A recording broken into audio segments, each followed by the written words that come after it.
Well, greetings and salutations, everybody. Welcome to the best damn movie-related show on the planet Earth, the John Campea Show, coming to you from right here on my YouTube channel. I'm, of course, your host, John Campea. It's an awesome honor and privilege, as it is every day, to have you, my international friends, joining me as we talk about our favorite things in the world, movies and movie news, some television, all sorts of good stuff. And it is Thursday, and just a heads up to everybody, there will not be a John Campea Show tomorrow. I'm actually heading to the airport tonight, going to fly home, visit my family for a couple days, which I'm very excited about, to give you the heads up on that. So for this final episode of the John Campea Show this week, I am thrilled to be joined by one actress, Erin Cummings. Erin, how you doing? I'm great. And actually, this week was very exciting. I got my first John Campea hate mail.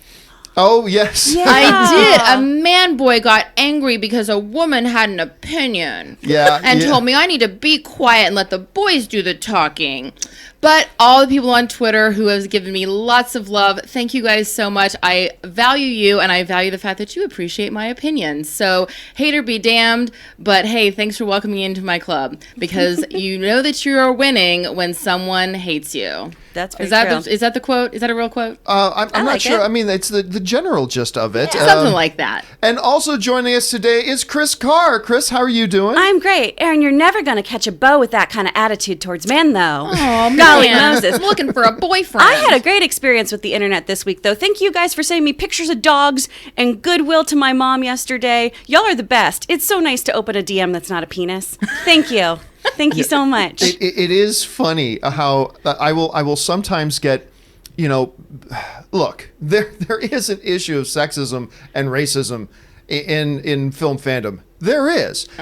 They're not the majority of people, not at all, but there is an issue. And I just remember, it's just always funny to me that whenever this comes up, like I will constantly get people tell me, John, there's no sexism. There's no sexism. It's like, really? And then meanwhile, we're seeing these tweets I get like sent to an Erin Cummings saying, let the men talk, sweetheart, and blah, blah, blah. It's like, yeah, no sexism. Mm-hmm. There's no sexism in this stuff. But anyway, it's pretty funny. Anyway, guys, we are here to talk about a whole bunch of stuff today. We got stuff, Benioff and Weiss being offered a 7-figure deal. Netflix wins the sweepstake to get those guys. A-List are recording way above projection numbers. It is a sign of the changing times going on. And X-Men, the writer of X-Men First Class, talking about possible changes of what they can do with Magneto. Tom Hardy is involved in the writing of the script of Venom 2.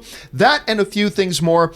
And we're going to get things started now by talking about our main topics. Now, how do we select our main topics here on the John Campea Show? Well, it's really rather simple. See, you guys come up with them by simply going over to www.thejohncampeashow.com/contact. Once you guys get there, fill out the form with your topic or question, hit submit, and then maybe, just maybe, you might see your topic or question featured here on the John Campea Show. And before we jump into it, I want to remind you guys, if you're here and watching the show, thank you for being here. There are a couple things you can do, and you should do right now. Number one, make sure you subscribe to the YouTube channel. Just take a second, go over there, and click that subscribe button. If you like this type of discussion, make sure you give the video a thumbs up, not just if you agree, because, don't be the type of person that only likes the things that when people are saying things you already think. And also make sure you leave a comment or send in a super chat if you want your comment read actually on the show, or just jump into the comment section and join the conversation there. Okay. With all that down and out of the way, let's move on to our first main topic today. Chris, what is our first main topic today? Our first topic comes from someone with an awesome username, Eddie of Midgard. I suppose the saying, better late than never, applies here. I didn't even know they were making another Coming to America, and then I read on Twitter that besides Eddie Murphy and Arsenio Hall, James Earl Jones is also returning, and Wesley Snipes is joining the cast too. I think this is amazing. What do you think about it? Thanks. Yeah, I mean, okay, so first of all, yes, there is another Coming to America on the way, which is great, and I'm super excited about it, and maybe you could make an argument it's about 15 years too late, but whatever. I'm just happy they're getting around to it, and you're right, better late than never.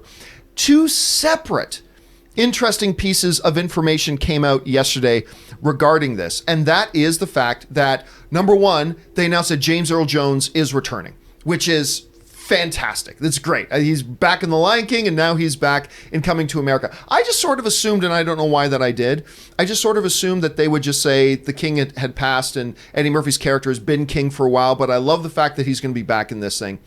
Also, the guy who played his bodyguard, I can't remember the name of the actor, but the guy who played his bodyguard, he's coming back as well. They got the original actor back for that. And then they also announced that Wesley Snipes is joining the cast, and he's going to be, I guess, a general in the nation's army. So I'm getting some pictures about how that might look. And then, of course, Eddie Murphy and Arsenio Hall. Yes, Arsenio Hall's still alive, ladies and gentlemen, which I think is great because I used to think he was hilarious. So we got Eddie Murphy, Arsenio Hall back. James Earl Jones is back. We got Wesley Snipes joining it. I think this sounds like a lot of fun. Now, look, this very well could end up being another, Zoolander 2.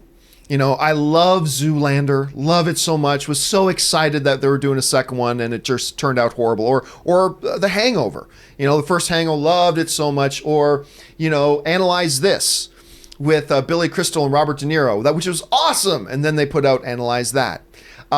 This could turn out to be one of those, absolutely. This could be a complete disaster.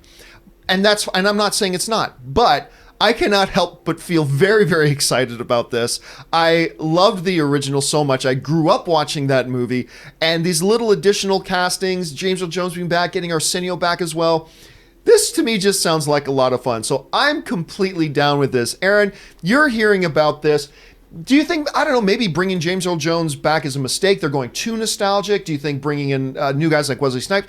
What are you thinking about this news? Okay, first of all, my ears are burning. Bringing James Earl Jones back is never a mistake. James Earl Jones is a beautiful addition to any project, whether he was in the first one or not. Like, I don't care. They're bringing back Gossip Girl, put James Earl Jones in there. I'll take it. I want that to happen. I am such a huge fan of this movie. I'm such a huge fan of Eddie Murphy. I think that he is an incredible chameleon as well as a comedian. And his ability, way back from his SNL days, his ability to transform into various characters. And that was one of the things that made Coming to America so exciting, was not just seeing Eddie Murphy and Arsenio Hall, who are just the best of besties, and I think it's like on screen and off screen, which I think is super adorable, but also, and they have such great chemistry on screen, but also seeing them transform into these other characters that made the barbershop so beautiful. Right, and yeah. let's not forget, Eddie Murphy is also known for doing chameleon, comedy, and this. Oh, did I lose it? Oh, my timing is so bad on this. And now it's okay. Well, oh yeah, who can forget? Who can forget Eddie Murphy as the pop star? So yes, I'm definitely looking forward to this. I'm in there opening weekend. What do you think, Chris? Like, first of all, like, is it too late to do Coming to America 2? Yes or no? And then does these sorts of castings things sort of, make up for that? What do you think? I mean, I'm really hopeful about it. We do know that the story so far is that he's coming to America to find his American son that he sired.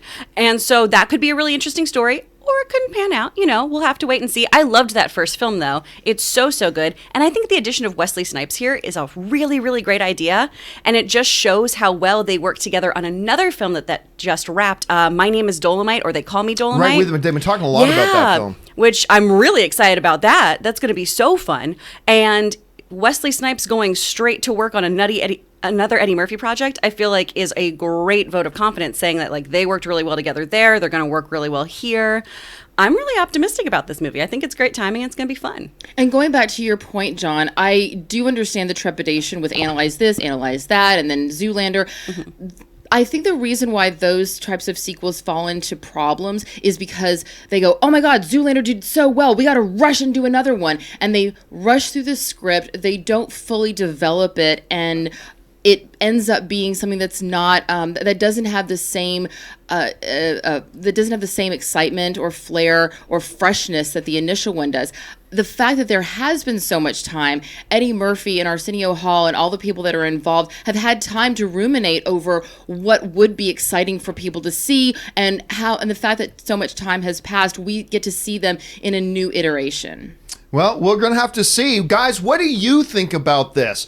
Did you even know there was a Coming to America 2 coming? We've actually been talking about it for a while. What do you think about the return of the great James Earl Jones, Wesley Snipes joining it? Do you think it's too little too late? Do you think, better late than never? Jump down to the comment section below and let us know your thoughts. All right, with that down and out of the way, let's move on to our second main topic today. Chris, what is our second main topic today? This question comes from House and M. Greetings, John.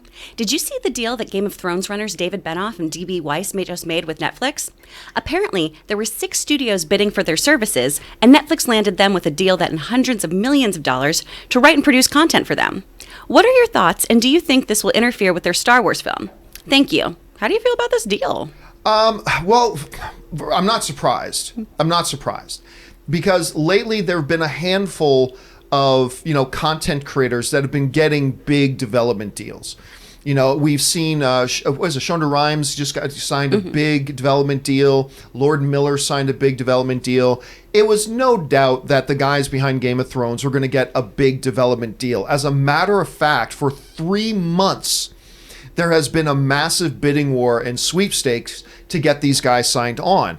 According to Deadline, the main players that were been trying and scurrying, trying to get Benioff and Weiss on board included Disney. Can you imagine Benioff and Weiss doing Disney Plus shows? That would have been intriguing, but they were going after them. Amazon was going after them. HBO and Warner Media was going after them. Apple was going after them because, of course, they've got that new, Apple Plus or whatever their stupid name of their service is.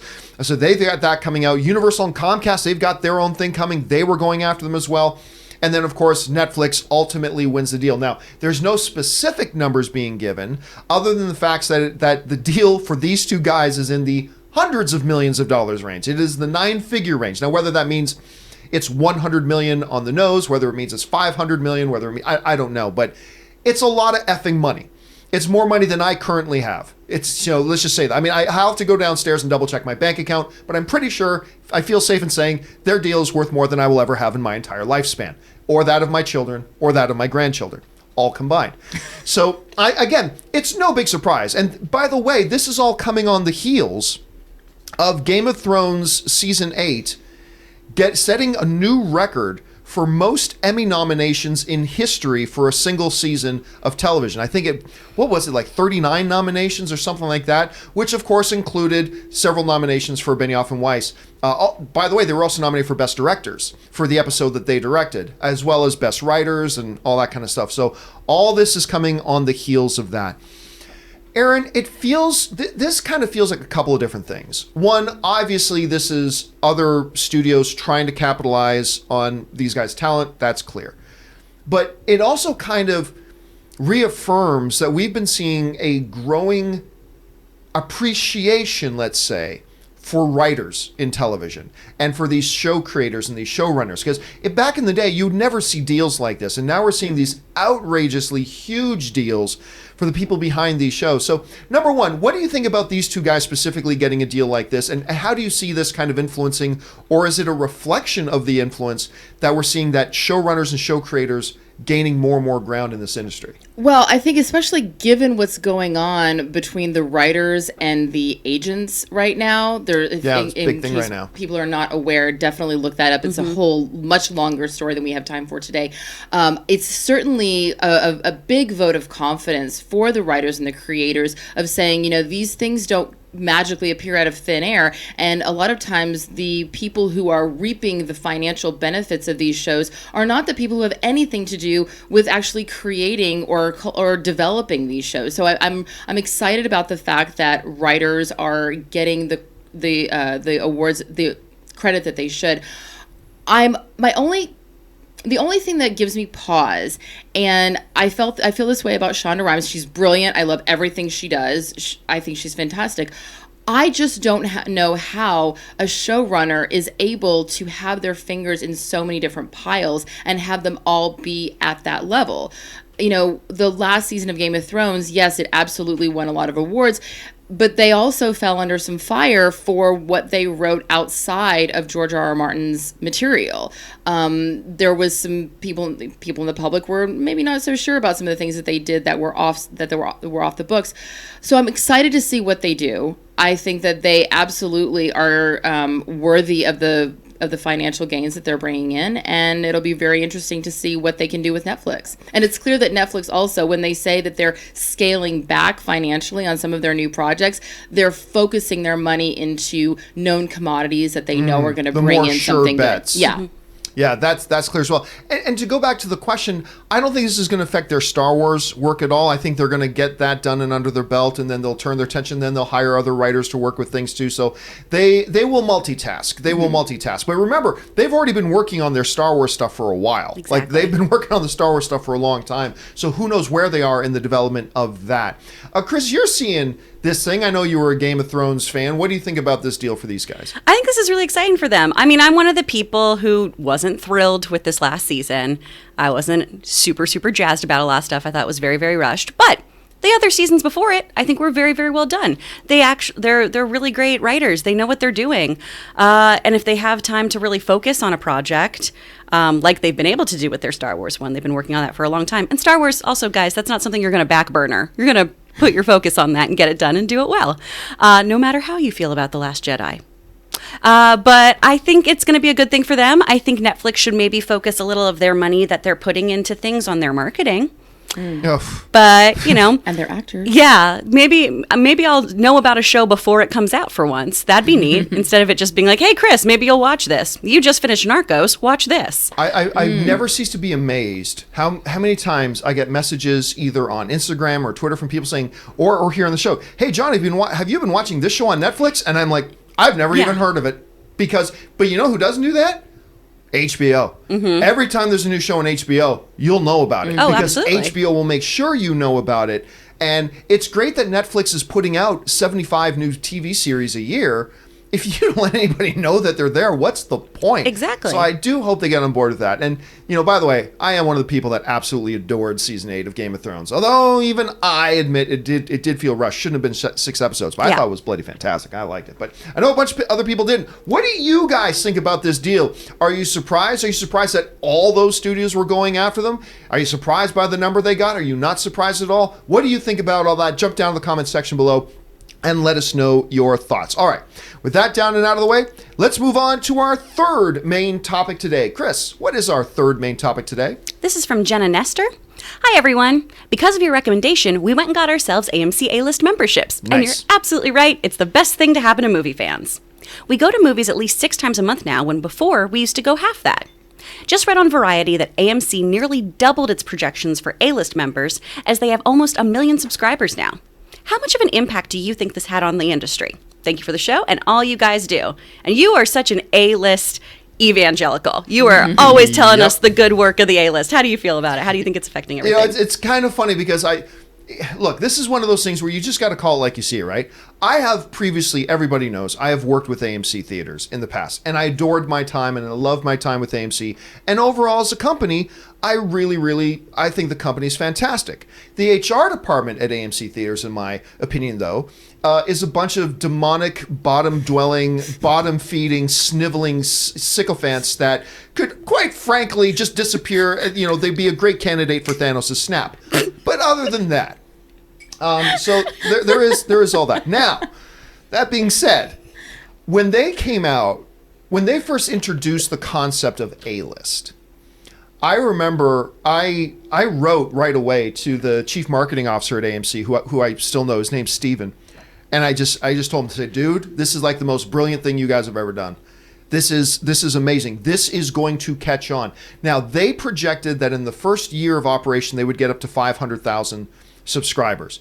Now the official numbers are out. They actually peaked over 900,000 subscribers, which means people recognized a good deal when they saw it. Because look, one of the big impediments to movie going today is the fact that it's damn expensive.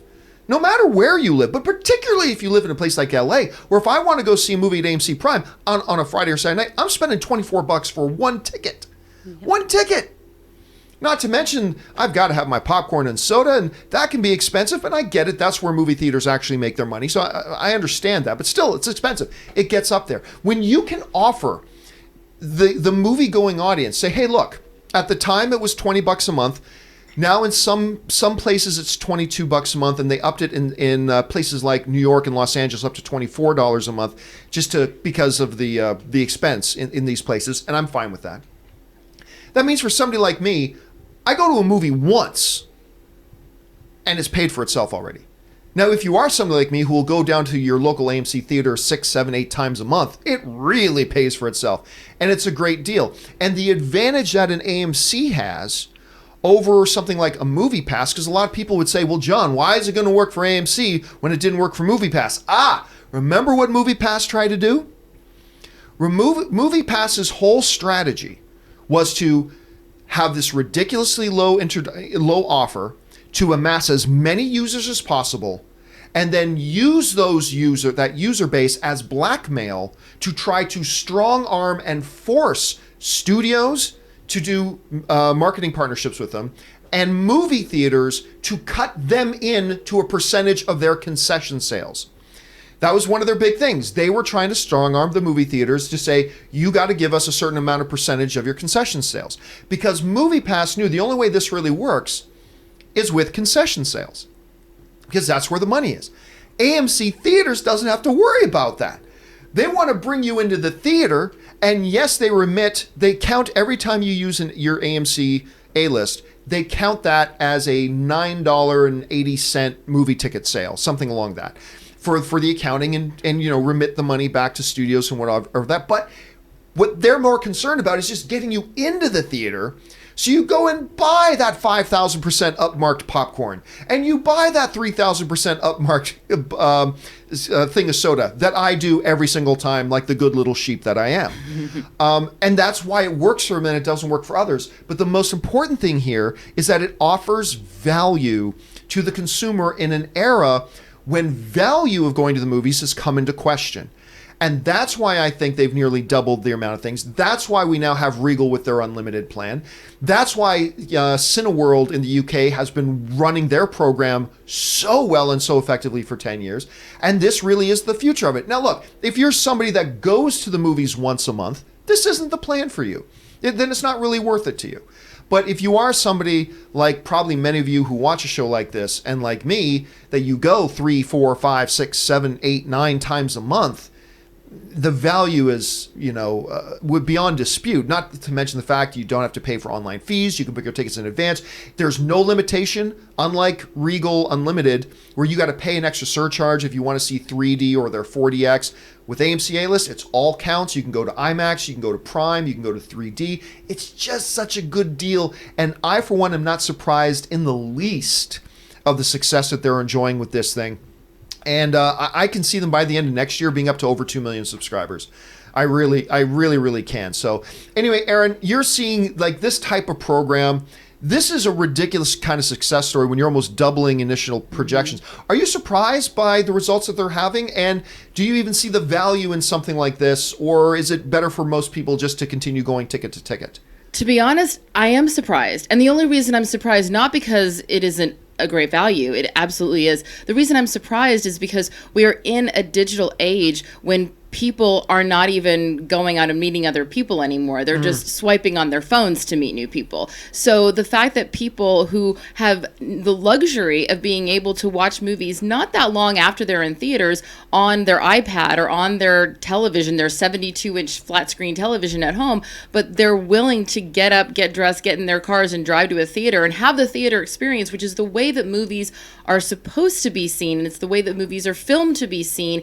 That actually is surprising to me, but it makes me feel really good. I go, oh my gosh, that's fantastic. Our industry is they're finding ways of getting people out of the house again, and I love that. And I really hope that you're getting a kickback from AMC, because if you're not, like somebody at AMC, probably Toby in the HR department. That's who I saw as Toby from The Office when we were going on HRs. If it was ever brought up in committee, I'm sure the HR department probably blocked the idea. So we'll just see. But I'm really excited about it. I think it's fantastic. And also for someone like me who doesn't go to the movies that often, because it is a ridiculous expense. And I don't necessarily want to spend that much on a ticket.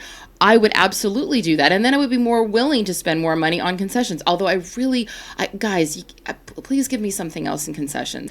The stale nachos. I'm not saying the AMC's nachos are stales, but just in general, I want more options in concession. You know, one of the greatest advancements in the movie-going experience in recent years, and I'm not kidding, it used to be, there was a day not long ago when if you went to a movie theater and you ordered a hot dog, I guarantee you could chip your teeth on the hot dog buns that they would give you. Oh, yeah. Because they sat under the thing for too long. Today, every time I've gotten a hot... And I don't get hot dogs often when I go. It's just only if like we've skipped dinner and gone straight to the theater when I do that. And every once in a while I get a hot dog. The buns are always fresh and it's great. It's one of the greatest advancements of humankind today. They're steamed. Here's the thing too. Like AMC with this program, AMC's always been trying to come up with really great programs. Like they started their Bollywood program when I was there. They started their AMC Independent program when I was there. Since I've been there, they got this great AMC A-List program going. Now I understand AMC's HR department has been working on several other suggestions. They have a program where they want to club baby seals to death. I heard that one. Kick you in the nuts. And then they also have a proposal where they cancel Christmas. And so these are the sorts of ideas coming out of the AMC HR department. But anyway, Toby. Chris, what do you think about the AMC A-List program? Do you think that it does actually represent that much of a value to people? I mean, every time I talk to you about it and you're like, you still haven't gotten it, I'm losing money. But it's just because I've been burnt before. MoviePass let me down, and I was not ready to open up my heart or my wallet to another kind of system. And now I need to do it. Now I need to get it. I think it's a great model. And like Aaron was saying, it gets you out of the house and gets you into the movie theater.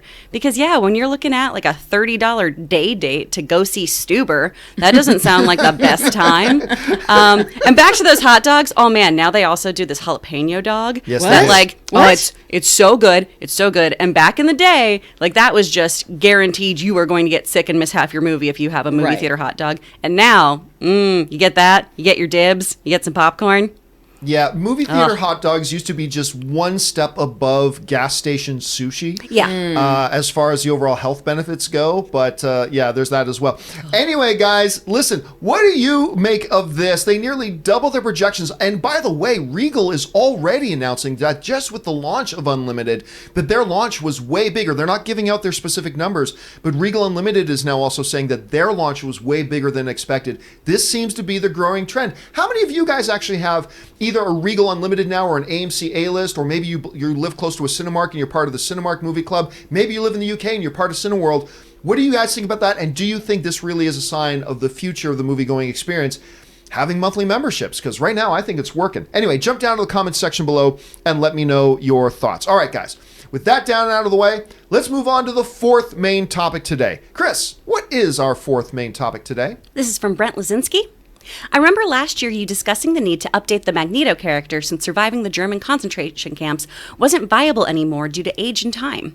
You also suggested that perhaps a black Magneto who saw the worst in humanity by surviving one of the major African conflicts.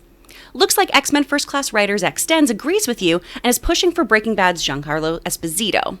What would you think? This is a very divisive question. Yep. Yep, sure is. Well, look, just to go back a little bit.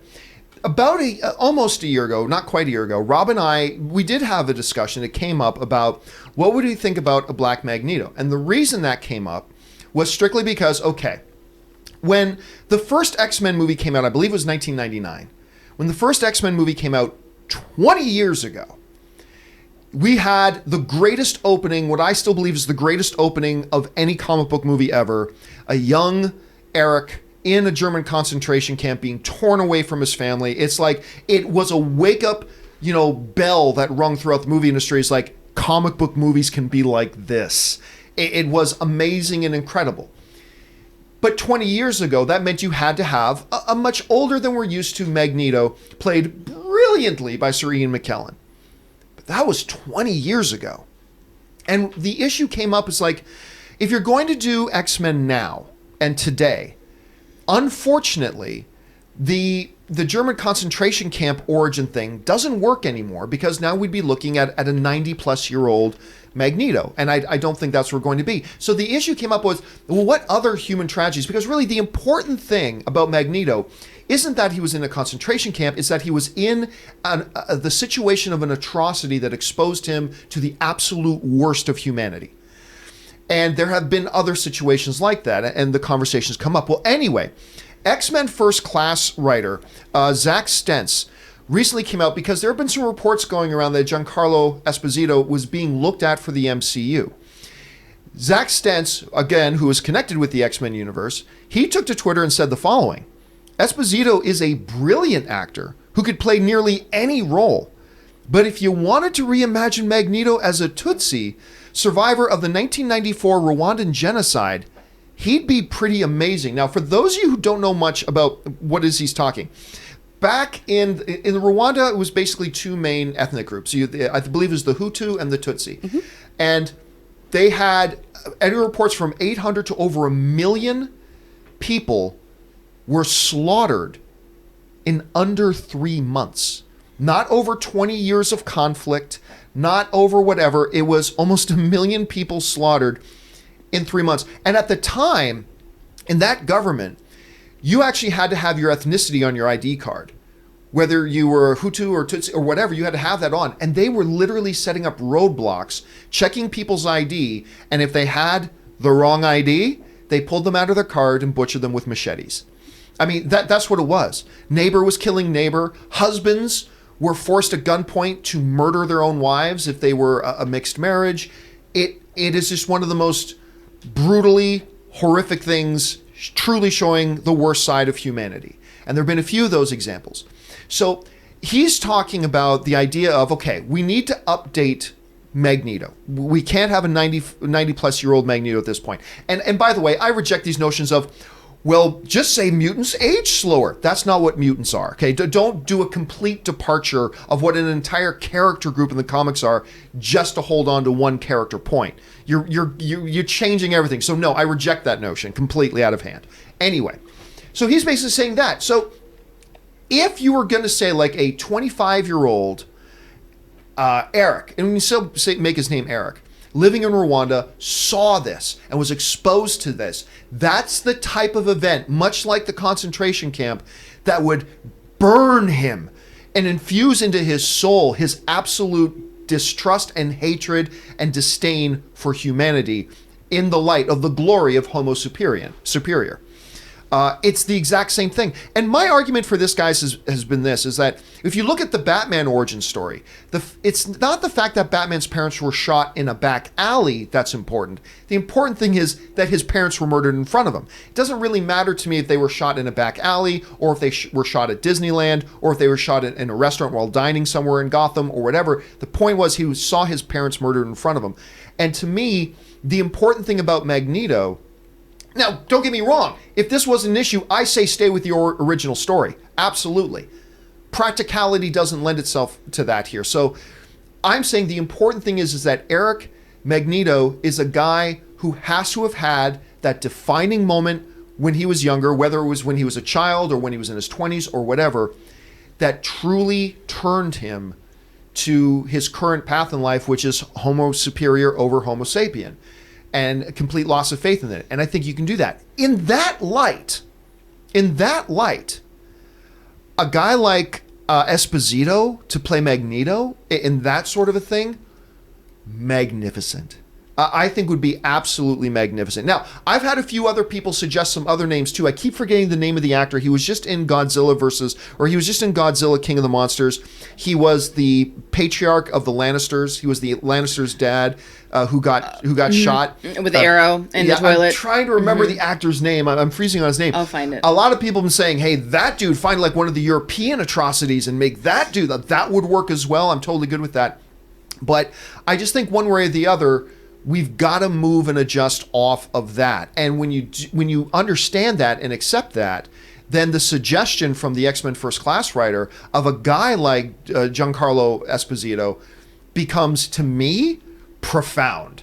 I think it's a wonderful, wonderful idea, and I would be totally down for it. Now, X actor playing X role, there's lots of other guys. All I'm saying is, if the X-Men writer is going to put up this guy's name, I'll put my hand up and say I support it. There are other actors I would support as well, but I'd be down for this. Anyway, Aaron, you're hearing this whole story, understanding the background of Magneto and all that kind of stuff. Do you think this is a change they could make, or do you think it might behoove them, as the MCU, to, even if we've got to get a late 80s, mid 90s Magneto, if we're just starting out the X-Men thing in the MCU, maybe it's more important just to stay to that original stuff, even if it compromises something else? How do you think they should approach it? I think that giving him a new story is a fantastic idea, because it doesn't take away from the atrocity of the Holocaust. And that is something that, I mean, we're always going to go back and see the original X-Men movies. Like, that has been memorialized. That is set in stone. Those movies are not going anywhere. So creating a new story that focuses on a different world atrocity doesn't take that away. It doesn't erase it. It doesn't remove it. We still have that. And as we were talking about on Tuesday, the purpose of theater, the purpose of filmmaking has always been to hold a mirror up to society. And there are a lot of people who have no concept of what happened. That literally what you just said is the first time people are hearing anything about the Rwandan genocide. And so for us to be able to shine a light on that, and us, I mean the filmmaking industry, to be able to shine a light on that and to educate people about something that is such a major part of our globe's history, and to make it relatable by using a character that people are familiar with, I think that that's not only a beautiful idea for storytelling, it's our responsibility. Well, I actually decided I wanted to make this a part because I'm curious to know what you guys think about this. I decided to make this a part and make it today's question of the day. And you can answer today's question of the day just by going over to my Twitter account, which is right there, simply at John Campea. And today's question of the day I simply asked was this, and I'll bring it up here right now. With the X-Men First Class writer suggested a new origin for Magneto in the MCU. Would you rather have, and honestly, I'm not asking facetiously, would you rather have a 90-plus-year-old Magneto from the Holocaust era or a moderately younger one surviving another more relatively recent atrocity? And I'll tell you what, almost 2,000 of you guys have voted so far. And I'll tell you what, I'm shocked by these results. Wow. I truly thought the majority of you guys would say stick with the 90-plus-year-old Magneto. I really did. But right now, you guys, 77% of you going no, go relatively younger, making him 50 to 70-year-old Magneto, and 23% are you saying, no, man, I mean, it's the classic Magneto. Stick with the classic Magneto. Even if it is 90-plus, 23% of you guys are saying that. Again, I'm shocked. I really thought more people would say that, but I personally agree with the majority of you guys. I think the way to go here is to change the event, make it horrific, make it one of the terrible humans showing their worst atrocity things, but just make it so we can have a modern day Magneto and a modern day Charles and, you know, all that kind of stuff. So I think that's the best way to go, but not everybody agrees. And that's the best thing about the movies is we don't always have to agree. What do you guys think about that whole thing? What do you think, generally speaking, about going with a younger Magneto? And what do you specifically think about Stentz's recommendation of Giancarlo Esposito playing him? I personally think it's a great idea. Jump down to the comments section below and let me know your thoughts. All right. With that down, let's now move on to our final main topic today. Chris, what is our final main topic today? Our last topic is coming from Yahir Musavin. Greetings and salutations, everyone. I was very excited to hear that Andy Serkis was going to direct Venom 2, but I also just saw that Tom Hardy was involved in writing the script for the new movie as well. To me, this says that Hardy is fully committed and invested in the movie, which makes me very happy. What do you think about it? Well, I mean, look, first of all, I surprisingly so really did enjoy Venom. I really did enjoy Venom. I thought it was a really bonkers kind of fun movie. And the thing that made the movie work to me, 100%, because if this one element wasn't there, the movie doesn't work, was the dynamic between the two split personalities, between, you know, Eddie and Venom. And it was that banter, it was that dynamic. That's what made the movie work for me. Did it have its weaknesses? Absolutely it had its weaknesses. I'm never going to argue against anybody who wants to bring up a list of the negatives of the Venom movie. But I just thought it was a hell of a lot of fun. And, you know, I knew it would be successful. I just never thought it would make $800 million. And it did make over $800 million to my surprise. Pleasant surprise, though. And I didn't expect it to be as enjoyable as it was. Like, I went into the theater, just don't be terrible, you know? And I watched it. And it was enjoyable. Now, obviously, in the last couple of weeks, we've been talking about the director drama, that there was a list of potential directors we got thrown at us. Travis Knight from Kubo and the Two Strings and Bumblebee, Rupert Wyatt from Rise of the Planet of the Apes, and, of course, Andy Serkis. And a lot of us liked the name of Andy Serkis, thought his sensibilities would work for that. And turns out, it became official the other day, he is. Now, in one of the first interviews that Andy Serkis was to give, after being officially announced as the director for Venom 2, he mentioned that Tom Hardy is actually really involved in writing this thing with writer Kelly Marcel. Now, Kelly Marcel, she also created and ran this show called Terra Nova that ran on Fox for a little while that I actually really liked. Mm-hmm. And I was kind of bummed out. But she also wrote, I think, one of the more underappreciated movies and more people need to see. She wrote Saving Mr. Banks with Tom Hanks and Colin Farrell. which I adore that movie. Now, she also wrote the screenplay for 50 Shades of Grey, but there's really not much you can do with that because the original book was already trash. So I'm not gonna hold that against her. But she's writing it, and Andy Serkis has said specifically Tom Hardy's actually very involved with her in coming up the story and writing the story for this. And going to what the person who asked the question was, it really does show that Tom Hardy is all in on this. He's an executive producer on it. He's getting fully involved in writing the story. He's fully committed to being this character. He clearly had a lot of fun being that. And I think it says a lot when an actor of, his caliber and his esteem level wants to be fully involved in this. Look, does Tom Hardy getting involved in writing the script mean the script's going to be better? No. But I still take it as a good thing because it shows he is really truly invested in this movie, and that's never bad in and of itself. Anyway, Aaron, you're hearing about this. What do you think about it? Well, I agree. I think that it is a huge vote of confidence for the movie. And also it says something about Tom Hardy because clearly he is taking a larger role in the sequel than he had in the original, which says to me that he wants to get his hand more into writing. He wants to get his hand more into producing. He wants to get his hand more into an ownership space of the projects that he's involved in. Now, we know that he's a phenomenal actor, and he's also not someone that's just going to take whatever dribble comes through his agents. This is a guy that if he's going to commit to something, he's going to commit to it fully, and he only does projects that he fully believes in. So I think that him saying, I'm going to get involved in the writing as well, he's not taking over and writing the script. He's clearly saying, I'm going to let the writer do what the writer does. But let's be honest, when you are a good actor, you have an ability to understand dialogue in a way that people who are not actors and people who are not necessarily long-term writers, which clearly this writer is. So I think that the fact that they're working together on this is really exciting. It's going to make the dialogue even more natural for his character, and him having an input, being that he's playing two different characters, I think that his input is going to be even more exciting, and I'm thrilled about this. I'm thrilled to see it. Chris, you're hearing about this. What do you think about it? I mean, I'm really glad that you brought up, John, that it doesn't mean it's going to be a good script or a better script. Because sometimes when actors do get involved, you go, oh, yeah, you thought that was a great thing for you to say. I can't wait till I get to deliver this line this way. It does show his commitment. That's really, really great. I'm so excited that Tom is so invested in this film because Venom was fun. Venom was a really fun movie, and I'm excited to see more of it.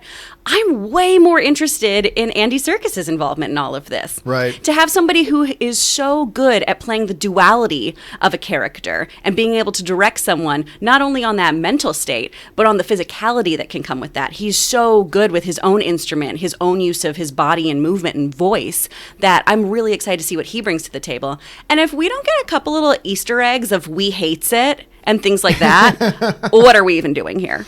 I'm telling you, it's still today. Today, Anne really had a lot of fun with Venom. Like, I think for her, it's one of her top 5 favorite comic book movies, actually. And still to this day, whenever she goes into the kitchen and say, just every once in a while, you always wander into just open the fridge. Everything is still the same, but you go looking around. When she does that, she opens the fridge, she'll just go, what does she say? Chocolate and tater tots. Which was one of I just crack up every time I hear chocolate and tater tots. I just die whenever I hear that line. And she still says it to this day. Anyway, what do you guys make of this whole thing of Tom Hardy actually getting involved and being involved in the writing process of Venom 2? Do you think, that could actually be a bad thing? Maybe he should keep out of it? Or do you think, hey, that's a good thing, he's really invested in it? Which way do you look at it? Jump down to the comment section below and let me know your thoughts. All right, guys. That will do it for all of our main topics today. And we're going to go now over and take some of your live questions that you guys have been firing in. But before we do get to that, there's a bunch of other things going on in the world of movies and entertainment that we frankly don't have time to get around to as main topics. But I want to make sure if you're watching the show, you are all caught up on what's going on. So that's why fact checker Jonathan now proudly presents to you today's installment of the Movie News Feed. Check it out. Okay. First up, Y: The Last Man has been in development in one form or another for the past decade. But author Brian K. Vaughan, who wrote the superb comic series on which the upcoming FX series is based, has some good news. From Slash Film, in a recent update about the show's progress, he promises that it's now in excellent hands with its new showrunner. Back in April, Why the Last Man lost both of its showrunners as Ada Mashaka-Kroll and Michael Green walked away from the series, citing the all-encompassing creative differences as their reasoning. Almost exactly 2 months later, the series found a replacement in the form of Eliza Clark, who previously worked on shows like the family crime drama Animal Kingdom and the procedural detective series The Killing. Why will premiere on FX sometime in 2020. Next up, the Venice Film Festival has added Birth of a Nation filmmaker Nate Parker's American Skin to its Gonfini section, a move that is likely to draw increased attention to the Lido event. From Deadline, the drama about police violence and racism in America is directed, written by, and stars Parker. In American Skin, Parker plays Lincoln Jefferson, a Marine veteran and now a janitor at a prestigious junior high school in California, who was trying to mend his relationship with his son after his divorce. One day, during a routine police check, the boy is killed, but the officer guilty of shooting him is declared innocent without having to face trial. Disheartened for having been denied due process, Lincoln takes the entire police station hostage and stages a trial in which the members of the jury are the inmates and common people, acting in the stead of government to finally bring justice to his son. Next up, everyone was quite excited when it was announced at San Diego Comic-Con that Thor Ragnarok director Taika Waititi would be returning for Thor: Love and Thunder. From JoBlo.com, before Waititi heads back to play in the Marvel Cinematic Universe, he'll be tackling another project first. Waititi will direct a mysterious new project for Fox Searchlight, but that's about all we know at the moment. Production on the mystery film is said to be kicking off this fall. Next up, Fathom Events reported a Tuesday night showing of I Love Lucy, a colorized celebration drew more than 60,000 attendees with an estimated 777,000 at 660 North American sites. From Variety, the take left the one-night showing in 6th place for the day at the domestic box office. I Love Lucy, a colorized celebration, featured 5 episodes of I Love Lucy, along with a featurette on the colorization of the shows. The showing took place on Lucille Ball's 108th birthday. And finally, Chris Columbus is reportedly all set to direct Netflix's The Christmas Chronicles 2. The first installment was a success for the streaming platform, with an estimated 20 million streams within the first week of its premiere. From MovieWeb, with numbers like that, a sequel is inevitable, and Netflix is looking to move forward with Kurt Russell back as Santa Claus. The Christmas Chronicles 2 does not have an official Netflix release date, but it will more than likely premiere in time for Christmas 2020. Production is reportedly set to start in September. And that will do it for today's installment of the Movie News Feed. And now you are all caught up to date on everything going on. Special thanks to fact checker Jonathan for putting that together for us. All right, guys, with all that down and out of the way, we're going to spend the rest of the day now taking your live comments and questions. You guys have been using the Super Chat feature to fire those in, so let's jump over there right now and get to it. And the first question comes in today from Clever to Swear, who writes, have you seen Escape to Victory 1981? I'm going, again, like I do all the time, I don't recognize the name of the movie, so I don't think so. Let me just bring it up here. Escape to Victory. All right, Escape to Victory, a 1981 film that starred... Oh, sorry. Prison Break? Sorry, I don't... Okay, if you're talking about Victory... with Sylvester Stallone, yes, the soccer film, yes. I don't recognize it as Escape to Victory. But if there's another movie called Escape to Victory, that I have not seen. If you're talking about Victory, we've spoken about Stallone's movie Victory on this show several times. Yes, I have seen that. But if you're talking about a different film, Escape to Victory, no, I have not seen that. So there's that. All right, Orange Hand writes, Dwayne Johnson and Idris Elba are having a friendly feud over the Sexiest Man Alive title. Who do you think would win this battle? Well, I'll tell you what. When we were at CinemaCon this year, Dwayne Johnson and Jason Statham came out to talk about their upcoming Hobbs and Shaw, and they talked a little bit about their co-star, and that's where Dwayne Johnson started the whole Sexiest Man and goes, "What's this with Elba gets named Sexiest Man? There's only one Sexiest Man alive," and he's going on talking about himself, which is kind of good. Look. These are two unfairly, ridiculously handsome men. So, I don't know. I'm going to throw this over to Chris and Aaron to me. Who takes the title of Sexiest Man Alive? 3, 2, 1. Idris Elba. It's like, I don't even have we to both ask looked her. over at each other and were like, is this a question? Really? Are we talking about this? I mean, John, we were watching Idris Elba eating chicken wings the other night. Hot chicken wings. Yes. And he's still sexy eating. No one is sexy eating chicken wings. But Idris Elba is sexy eating chicken wings. The man is sexy doing whatever. So Dwayne The Rock Johnson, love you. Very funny. I would definitely not want to get into an arm wrestling match with you, but I'm going to have to give this man interest. Both of these gentlemen can take me out for dinner. Oh, for sure. I'm not going to be upset either way. Wow, that's big of you to take that. I know. Take one for the team like that. I'm just a giver like that. I'm sweet. Just a giver. Okay. Well, as one publicist for a studio told me, when promoting one of Dwayne Johnson's movies once, they said he's got a smile that would seduce Mother Teresa, and it's when Dwayne Johnson gives that smile, it's like you can smile, say, "Give me all the money in your wallet," and you just go, "Sure, Dwayne, here." It's not even because I feel threatened. It's just that the smile. I'll put it this way: I would definitely want to be Dwayne Johnson's girlfriend, and you can imagine what I would want to be for Idris Elba. Got it. We'll move on now because I'm not going to go there. All right, the next one comes to us from the CTB channel, who writes, I recommend Batman vs. Teenage Mutant Ninja Turtles. It's pretty good animated comic book movie. The mutated Batman villains are hilarious. Like, I got to tell you, I find most of the Marvel and DC animated stuff to be dreck, to be honest with you. There's the odd exception. I have zero interest in Batman versus Teenage Mutant Ninja Turtles, to be honest with you. All power for those of you guys who've watched it and enjoy it. I can't say it's terrible because I didn't see it. I just think it looks bad to me, and I generally don't enjoy any of their stuff. Like, I don't like the animated Marvel stuff. I don't like the animated DC stuff. There are exceptions on both sides, but generally speaking, so I gotta admit I probably won't be checking that out. What about the resident animation queen? Well, I don't know, Chris. Have you seen? I love all the animated things. I'm not a big fan of motion comics though, because of the way they move. I don't enjoy it. It's not a motion comic. Though. Oh, it's not. It's just a regular it's a full one? animated thing. Yeah. Okay. Oh, then my friend Eric Bauza is one of the voices in that. Then go watch it. It's all wonderful. Yeah. Good job, Eric.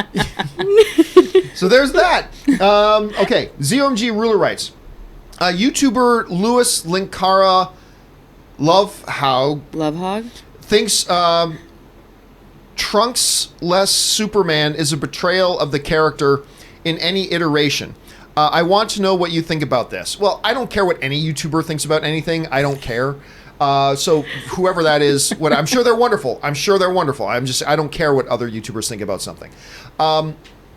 As far as Trunkless Superman, I think Trunks on Superman is a betrayal against common sense. I've always hated the red undies. Even as a kid, I thought the red undies looked stupid. I really did. It is one of the very, very good adaptations to be made. So I get it. There's a classic element. That's what classic Superman did. He had, for no explicable reason, red undies over his pants. And we all just said, sure, because he's Superman. Why not? But I know the loss of the red undies is a perfectly fantastic thing to do. I don't know. You guys have any thoughts about that, about the red undies? He's an alien. How's he supposed to know how underoos work? Right, but now he's been to planet Earth. Someone has taken him aside and been like, "Hey, come into my phone booth. Let's work on this outfit." He had the Queer Eye for the Straight Guys come over and do a little makeover on it. Tan France was just like, "No, we can't do this. This is not working for me." I could see an adaptation of the scene in Man of Steel where Lois is sitting with Superman and says, "What does the S mean?" And he says, "It's not an S. It's a symbol. It means hope." And what's with the red undies? It means, what's up? So I could totally see Superman doing that. Yeah, no, red undies, good God, thank God they're gone. Even as a kid, I thought they were stupid. I thought they were dumb.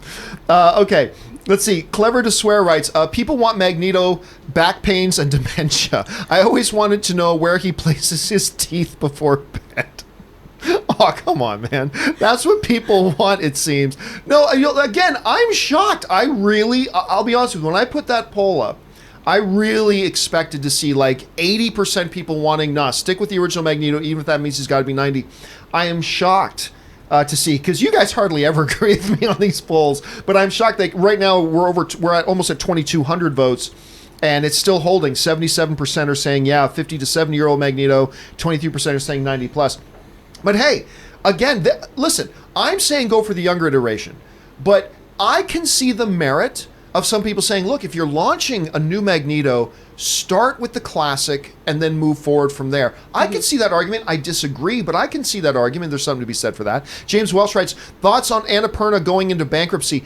Yeah, I've been hearing different things about that, and right now I'm not informed enough on the issue to really give Annapurna Pictures to give an opinion on it right now, other than to say it would be unfortunate. I mean, Annapurna's had a couple of spectacular flops, but they also do some pretty interesting cinema. So remember, bankruptcy does not necessarily mean the end of the road. It just means filing for financial protection, get yourself reorganized, and maybe you come back stronger. But I'm just hoping that's the case. Or for maybe Annapurna. another production company absorbs you and allows you to continue doing what you want to do creatively, but you're not on the hook to have to finance it all yourself. Yeah, I mean, a sale could absolutely happen, and then they can pay back the debtors and whatever. Here's just hoping they're able to get that all worked out. Let's see. John DeBenedict writes, watched Heat again recently. I don't use the word masterpiece awesome, but I think it applies here. It just gets better and better every single time I see it. Now, I'm going to go out on a limb and guess you're not talking about the Melissa McCarthy, Sandra Bullock film, and just going to guess. Which was a masterpiece. Which was also a pure masterpiece. Hence why it won Best Picture. Yeah. That several. It won Best Picture twice, 2 years in a row. First movie to ever do it. It's never been done before. And you're obviously talking about the De Niro Pacino film. It's great. And what I'm always caught by every time I watch it, and it seems like every time I watch it, I've watched it like 8 or 9 times. It's like, holy crap, I forgot how good Val Kilmer is in this. Yeah. And then a year or two pass and I watch again, it's like, holy crap, I forgot how good Val Kilmer is in this. Like every single time, it never fails me. What jumps out to you about, like, do you remember watching Heat, and what are your thoughts on Heat? I feel like, I'm glad that you brought up Val Kilmer, because I feel like that was the last time that we really saw Val Kilmer being the Val Kilmer that we love. Like, Tom was watching something recently, and I saw the new Val Kilmer, and I was like, oh God, what happened to him? And I feel like that was the last time that we really saw him, and in doing just that thing that he does so well, which he did in Tombstone and he did in Top Gun, and I just think he's a phenomenal actor, and I want to see that Val Kilmer again. But yeah, overall, I mean, Michael Mann is a phenomenal director, and so just the movie itself is, I don't think that masterpiece is inappropriately placed. Chris? I actually have never seen Heat. Let's watch it I need together. to. Okay. Yeah. Have you seen Kiss Kiss Bang Bang? See, Love I was it. going to bring up Kiss Okay. Kiss Love Bang it. Bang. Because that's a great Val Kilmer movie. Wait, was as well. that? Oh, and that was after. That was much after, Yeah. yeah. Oh, That you he know did what? I need with to go back another and- guy trying to salvage his career at the time, Robert Downey Jr. Have you guys heard of him? Yeah, like, I think that seemed to work for I think Some he kid. tried to do some like superhero thing. Yeah. Yeah, but I don't remember Kiss Kiss Bang Bang then. The I need to last watch time it. I saw Val Kilmer on screen, unfortunately, was this horrible movie last year called The Snowman that starred Michael Fassbender. Yes. It was so bad. Like, you don't like to use the term crimes against humanity very often when referring to a movie, but it is a crime against humanity. That movie's so bad. And it's really unfortunate that Kilmer had to be a part of that. But I hear he's going to appear in Top Gun 2. Yes. So that's exciting to me. All right, let's move on here. Next one, Jack Leo writes, how often do you rewatch the Star Wars prequels? More times than I should. It's funny, like about every 2 years, I feel like, I should give them another shot because I love Star Wars so much. It's like I'm always just telling them, it's like every couple of years, it's like, well, I like the pod race scene, so I'll put on Phantom Menace. So I'd say, even though that just tells you how much I love Star Wars, that even though I really don't like those movies, I still watch them about every couple of years. But every once in a while, I'll watch like the de-cheesed edition and stuff like that. But yeah, probably every couple of years. Not all 3 necessarily, but I'll say I watch one about every couple of years. Clever to Swear writes, Orson Welles was 24 when he made Citizen Kane. Makes me rethink my whole life. But Steve Carell was 42 when he did 40-Year-Old Virgin, so it's all good. I mean, yeah, no, it really is stupid when you look at some of these creative forces in nature who do like these masterpiece works when they're young. Actually, I remember, guys, at CinemaCon this year, one of the films that the studio was promoting was that reverse Big movie. Little. It was called Little. Do you remember that one? I think Regina Hall was in that, and she's great. It's about this high power woman who gets cursed, and she wakes up the next day and she's actually a little girl. So it's the reverse of Big. Anyway, so at CinemaCon, they bring out the cast, including the little girl, who they reveal on stage is actually an executive producer of the movie, because the whole movie was her idea. about 2 years previous, she was a child actor on another thing the director was doing, and walked up and she goes, I have an idea. And she pitched this idea to the director. 2 years later, it's a movie.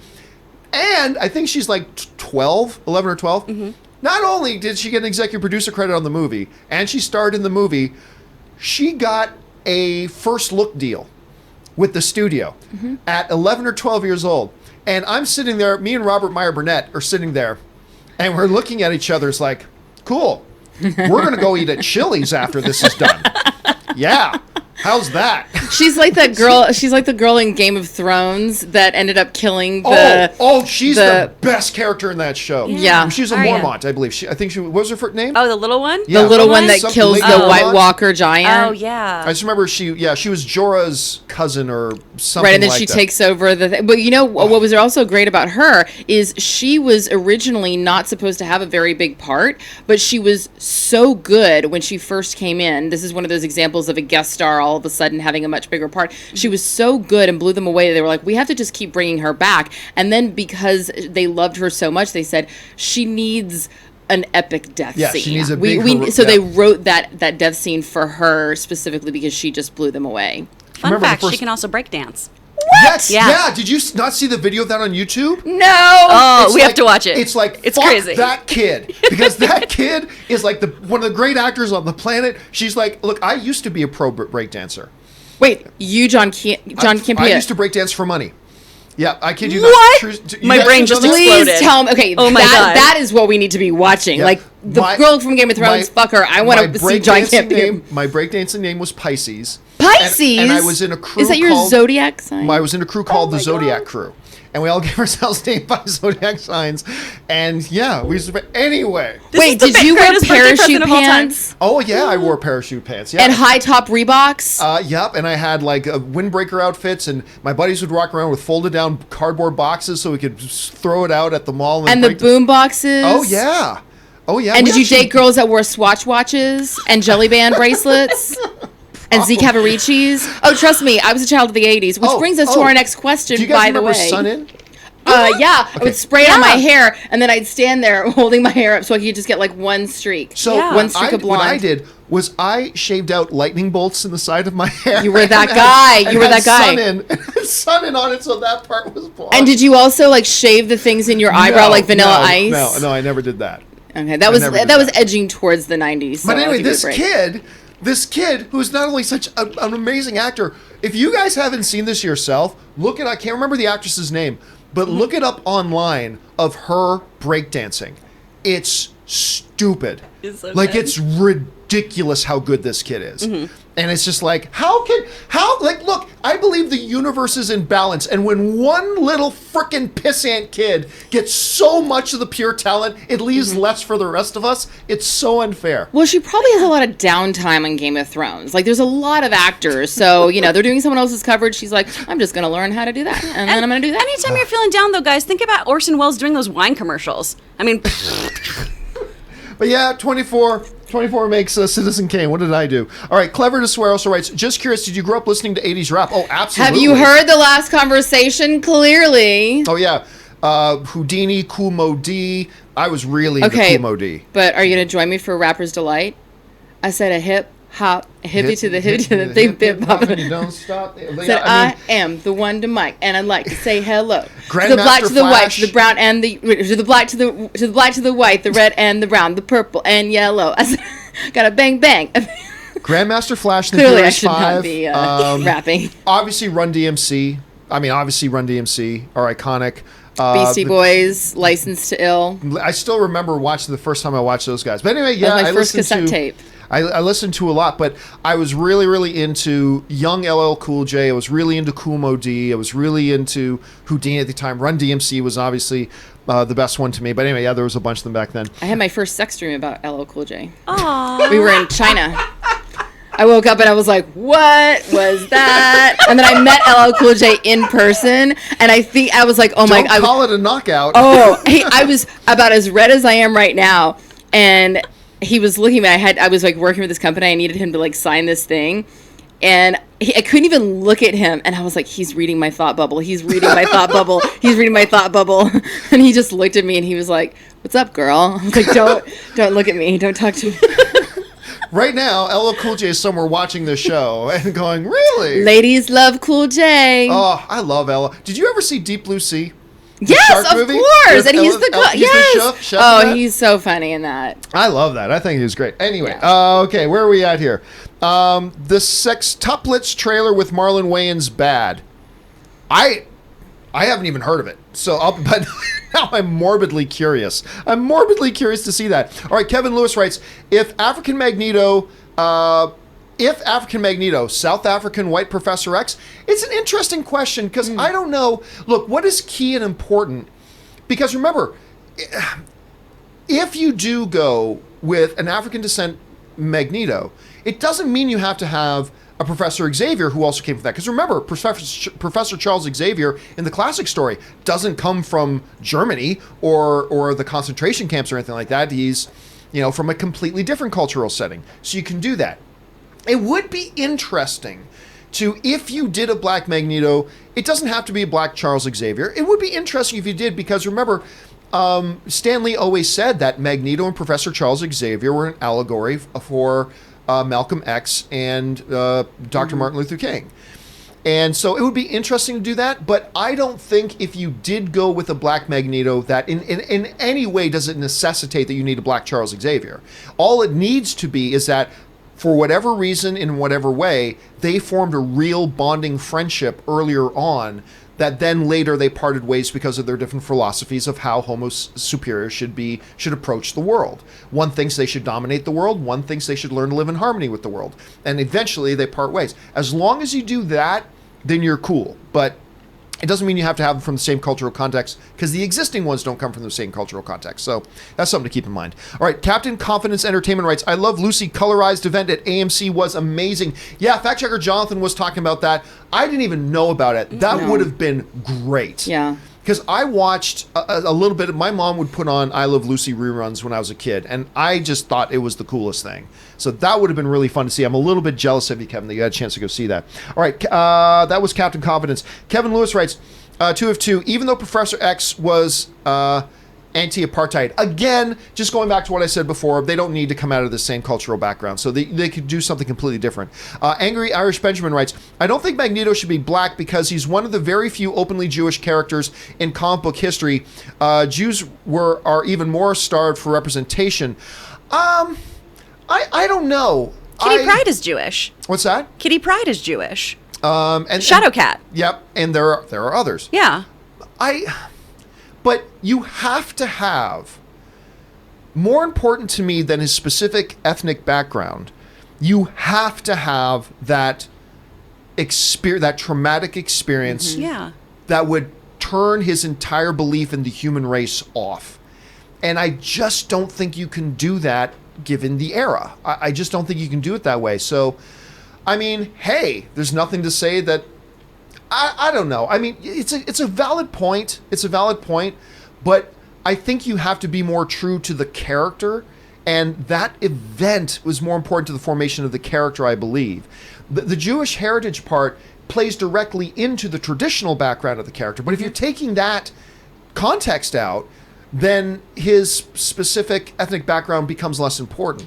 So again, though, I think it's a valid point that you bring up, and probably it would have to be part of the discussions. And that doesn't mean that there can't be other characters who are openly Jewish. Yeah. But making it relevant for the age that Magneto would be, it just doesn't make sense to use that specific period in history. Right. Exactly. But it is something that should be kept in mind. So a good point. Angry Irish follows up and writes, just to clarify, my comments on multiple Avengers movies was a long-term strategy. That's one of 3. Sorry, John. Sorry, Please. yes. 1 of 3. Just to clarify, my comments on multiple Avenger movies was a long-term strategy. I, too, want them to start with individual characters and franchises, but I know they'll want to go back to Avengers movies and massive continuity feats like Infinity War, again, eventually. And when they do, I don't want them to mash a large amount of characters into one movie, then leave most posing in group shots. Having several smaller teams who police specific areas or specialize in fighting specific threats could alleviate that and maybe avoid people arguing about which character deserves to be Avengers 3 of 3. I see where you're going with that, Angry Irish. I do. But again, I don't think that I agree. I mean, the notion of breaking, well, they do in the comics, yeah, but these are the movies, and it works differently in the movies. So I really do think you just look, there are so many characters now. Even without the X-Men characters coming over to Marvel, there are already so many characters they have. And not only characters they need to do movies with, but then sequels to movies they've already done, and so on and so forth, that if you're going to give characters their due, then you need individual films. Mm-hmm.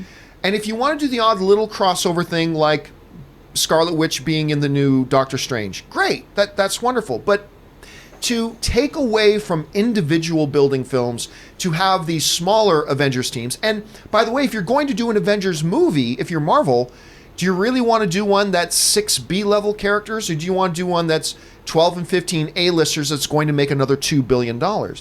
So I think you raised some points that probably a lot of people would agree with, Angry Irish.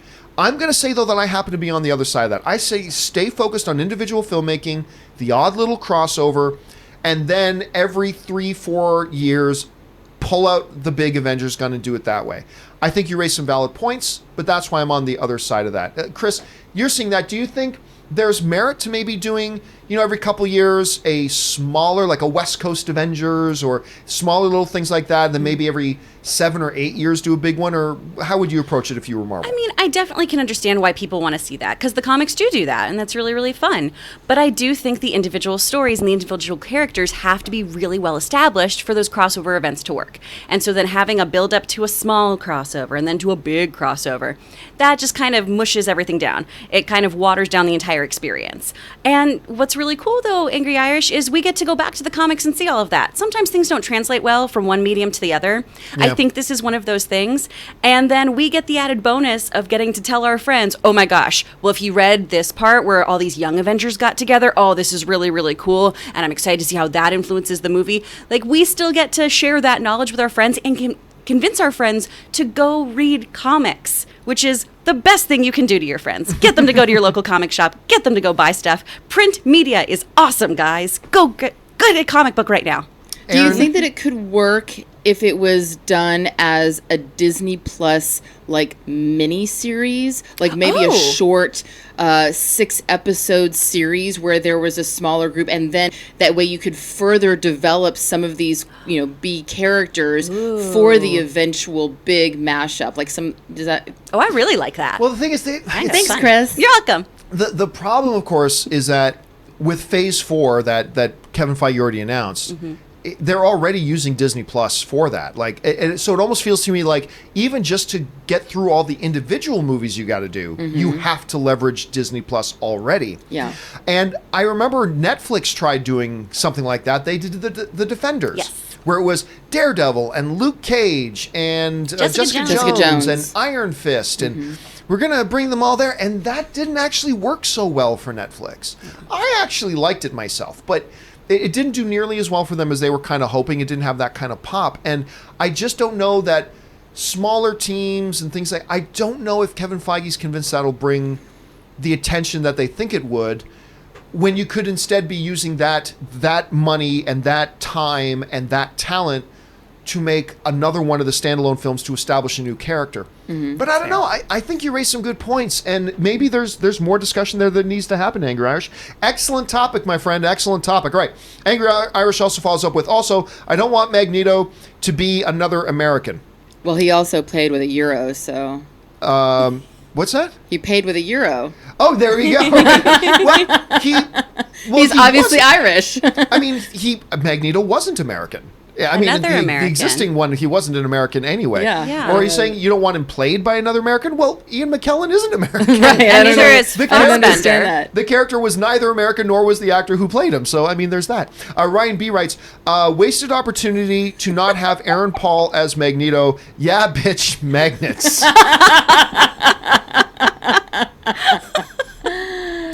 With that in mind, he should have Well been in Stranger Things season 3 too.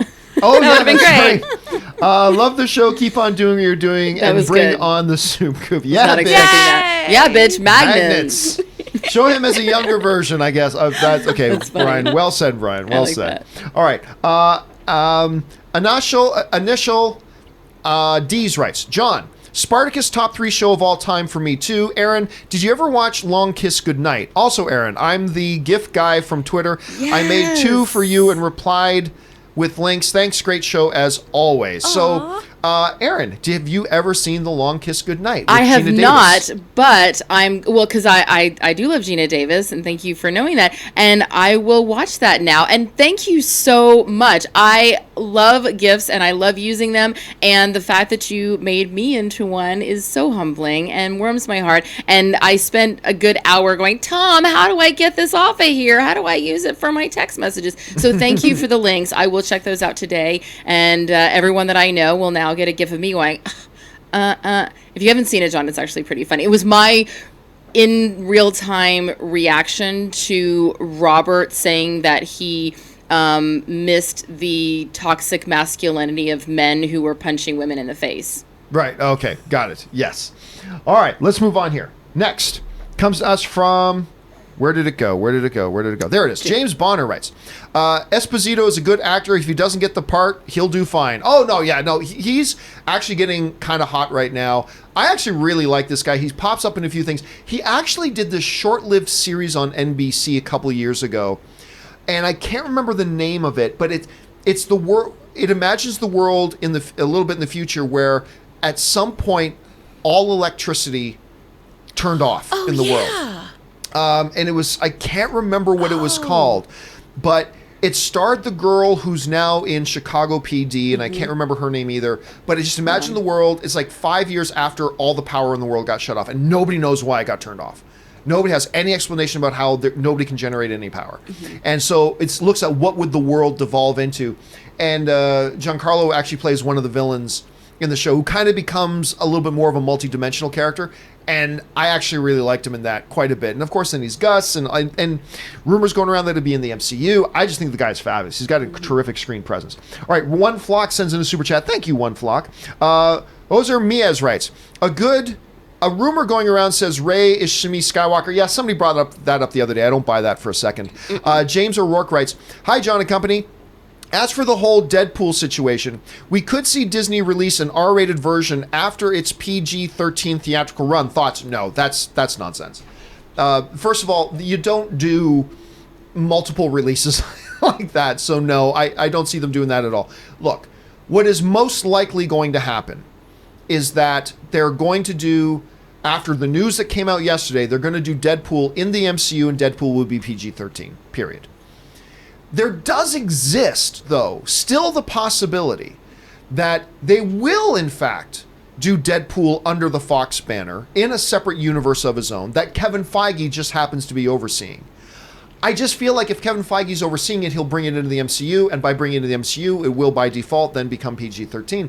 But it is still a possibility that they do it under Fox and make it rated R. So that's a chance, but no, them doing multiple versions, that idea has come up so many different times for so many different movies.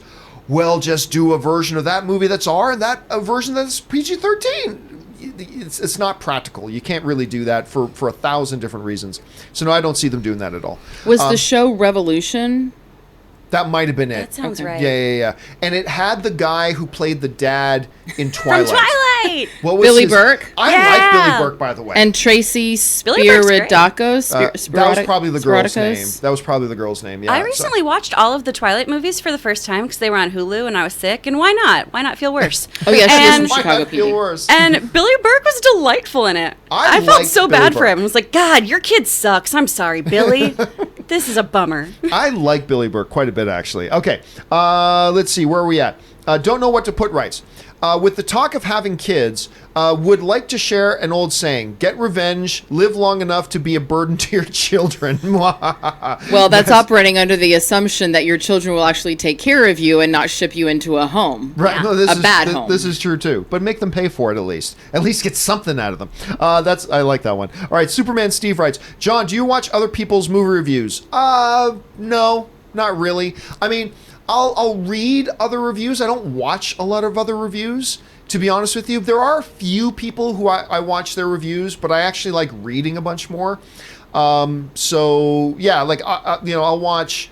Well, I'm not going to call anybody out at this point, but there are a couple of people that I do watch their reviews. But I read far more reviews than I watch, to be honest with you.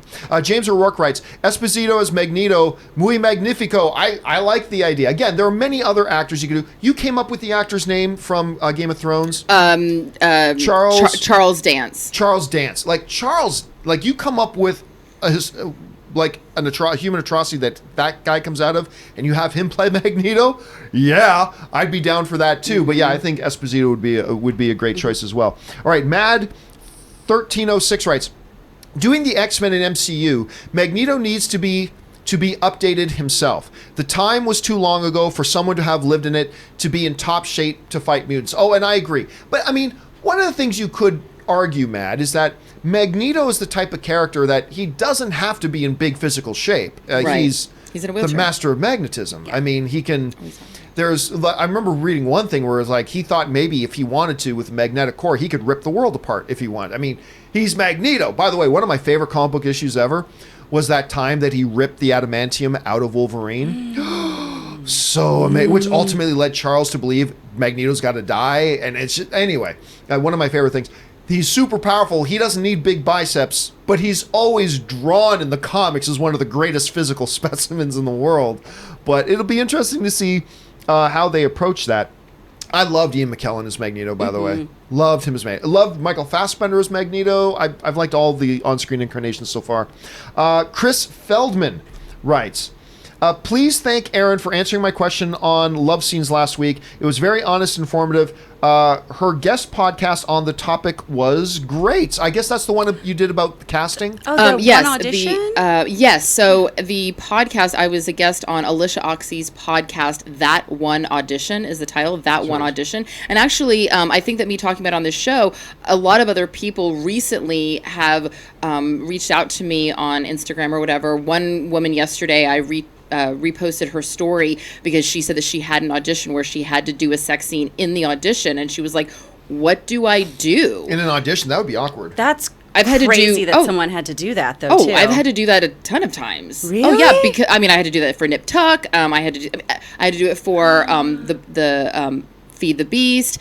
And what I talk about is things not to do, and then the way to do it without being obnoxious or pornographic, the way to do it and maintain your integrity and be able to walk out of the room with your head held high and not feel like you've just been violated.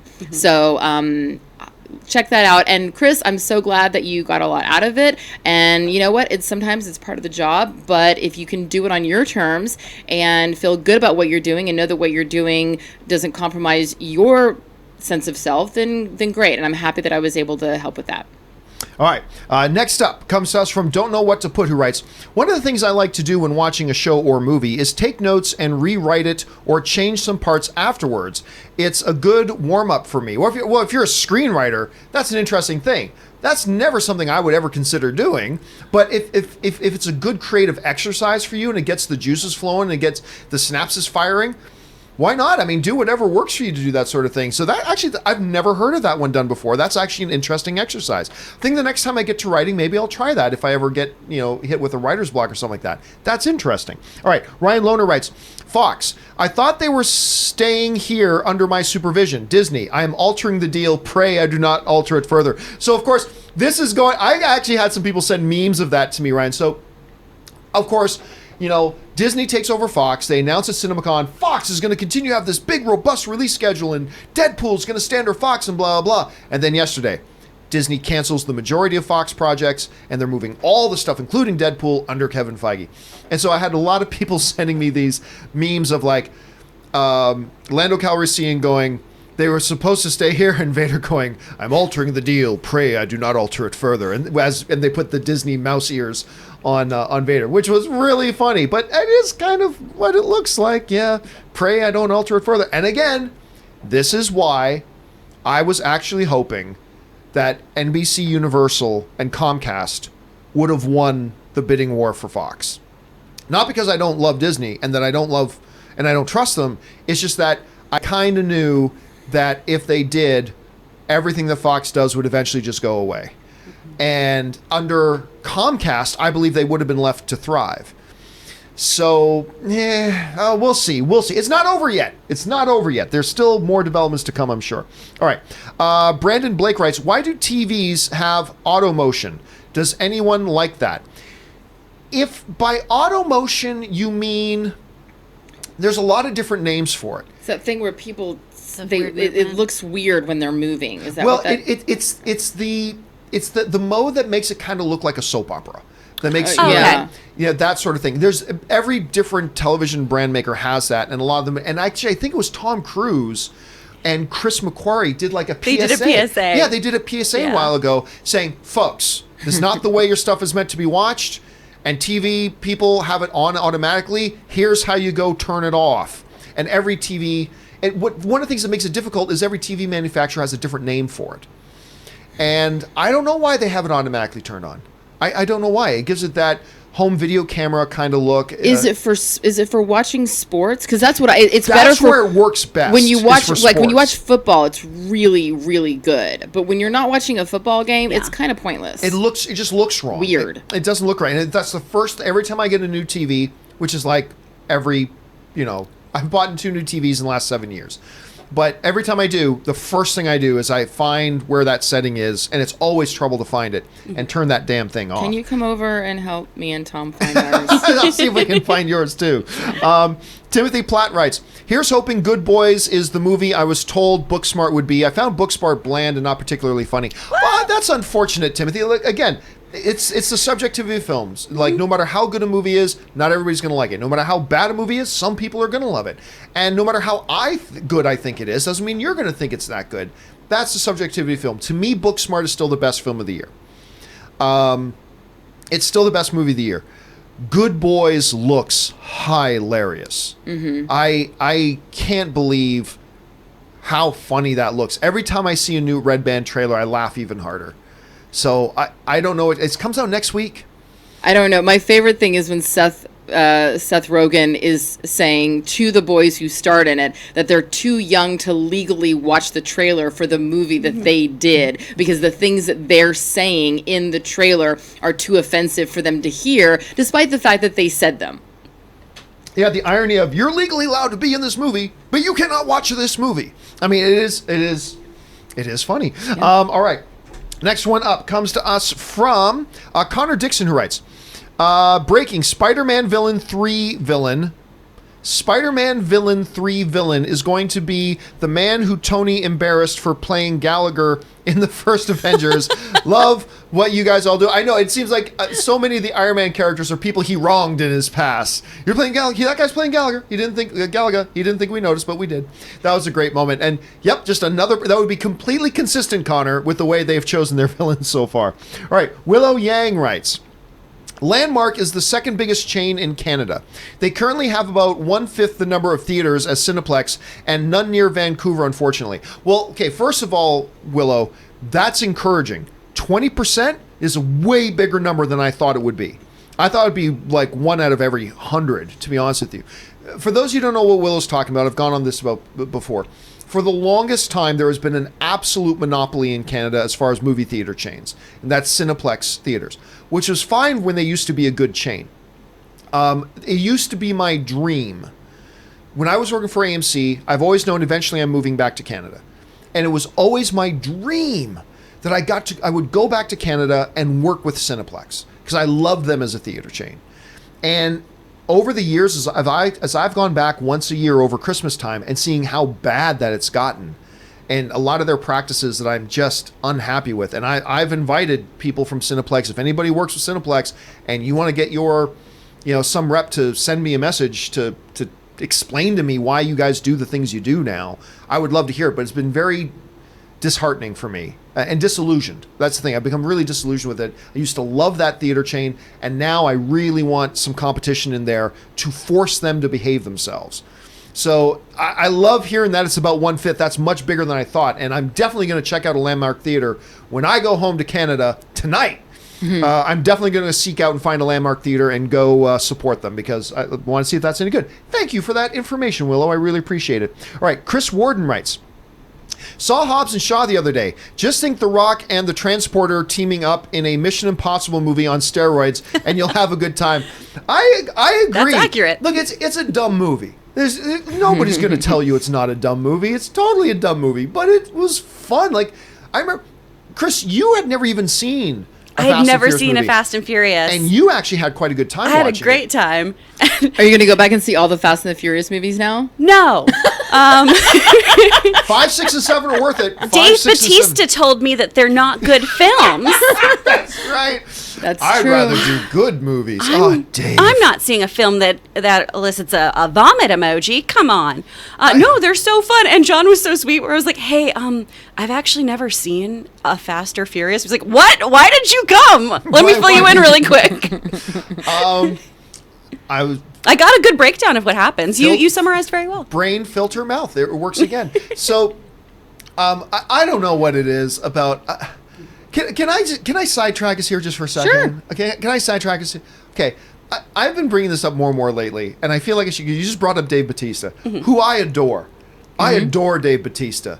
The dude is a generous, larger than life, humble sort of dude, and I've always every time I've had a chance to meet him or talk to him, I've just been thrilled. I love the guy. Not so thrilled about Stuber, which was not all that good, but I love Dave Bautista. But we are more and more seeing movie personalities saying stupid things on social media, just making themselves look idiotic. And I have proposed for a long time, look, if you have any sort of a career in the movie business or in the public eye, whether it's you're a famous athlete or an actor, whatever, my God, please hire somebody, some college kid you don't even have to pay much to. They even get them to work for you for a couple hours a day. It'll be cheap.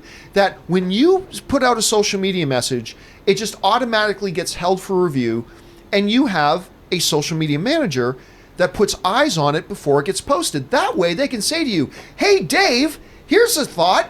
Saying that you would rather be in movies that are good other than Fast and Furious movies probably won't come off so well. Maybe you shouldn't post that.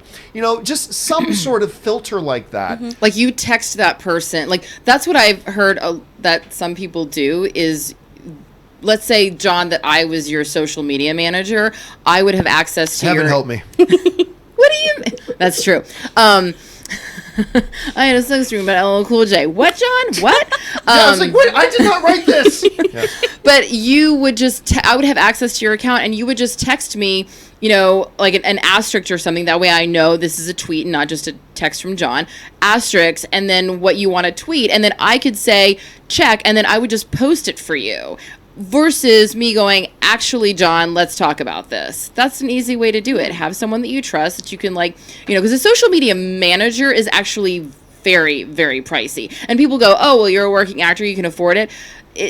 Not all working actors have that. Full-time person, yeah. But just hire some college kid for sure. 3 or 4 times a day. Check the Twitter to see if there's a pending message, and give them the authority to approve it or not. Just so you just got that little filter between you and the world, because I know that my filter doesn't always work. Mm-hmm. And I have tweeted things that I would then have somebody say to me, hey, whether it was my own wife or a friend of mine, it's like, you do realize that tweet you just put out sounds like you're saying this. I'm like, no, it doesn't. And I look at it again. Oh, shit, it does look like I'm saying that. Delete. And, so if I could afford it, I would pay somebody to do that for me. And I'm a freaking nobody.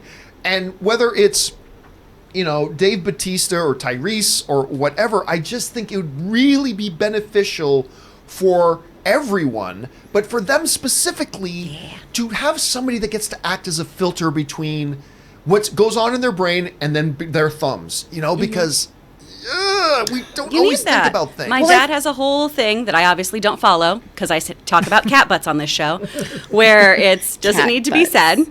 Does it need to be said by me?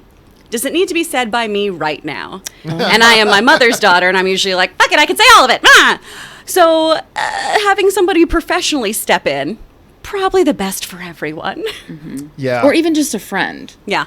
Yeah, or just something. I just think they really, because their public image is so important.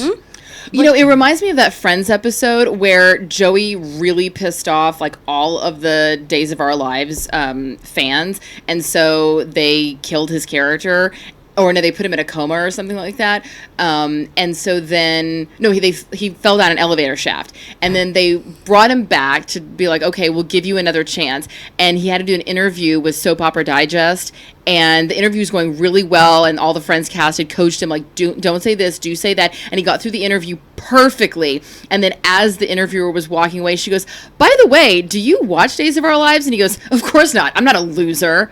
And they were like, no. It kind of reminds me of that. So it's like, I feel like, before you press send or tweet or post, if you just read it and go, how would I feel reading this if I was a massive fan of the thing they're asking me about? If a massive fan of Fast and the Furious were reading this, then, this would kind of come across as you being a dick. So maybe don't say it. Yeah, and that's the thing. Like, the reason I feel especially strongly about it, like when the Dave Bautista thing came up, I'm like, Dave, shut up, because like you are misrepresenting yourself. Because I've met Dave Bautista, and I know he's a sweetheart of a guy, and I know he's humble, and I know he's generous, and I know all this kind of stuff. But you put out something like that, you're giving a false impression of yourself to the world that makes you look like an ass. And he did. It doesn't matter that I'm the biggest Dave Bautista fan in the world. He made himself look like an ass. And similarly, I worked with Tyrese on The Ropes. Granted, it was like one scene. It was one day. We didn't become besties. He probably doesn't even remember it. But also, I have other friends who have worked with him and talk about how kind he is and how generous he is as an actor, and that he's really wonderful to be around. And there were like some military veterans that were there on, watching the set, and that he was super generous with them. Like, I've heard really nice things about Tyrese as a person. And so I'm like, buddy, Shut up! Stop tweeting. Just don't tweet it, because you're not that guy. And instead of people looking at people who are assholes on set, like we were talking about before we got on camera, there are people who are doing things that are way worse than sending tweets, but most people aren't talking about them. So just when you start tweeting, you're just opening yourself up for criticism. And if you're a really awesome, nice person, I don't want you to get criticized. I want people to still think, as Joanna Garcia Swisher said to me one time,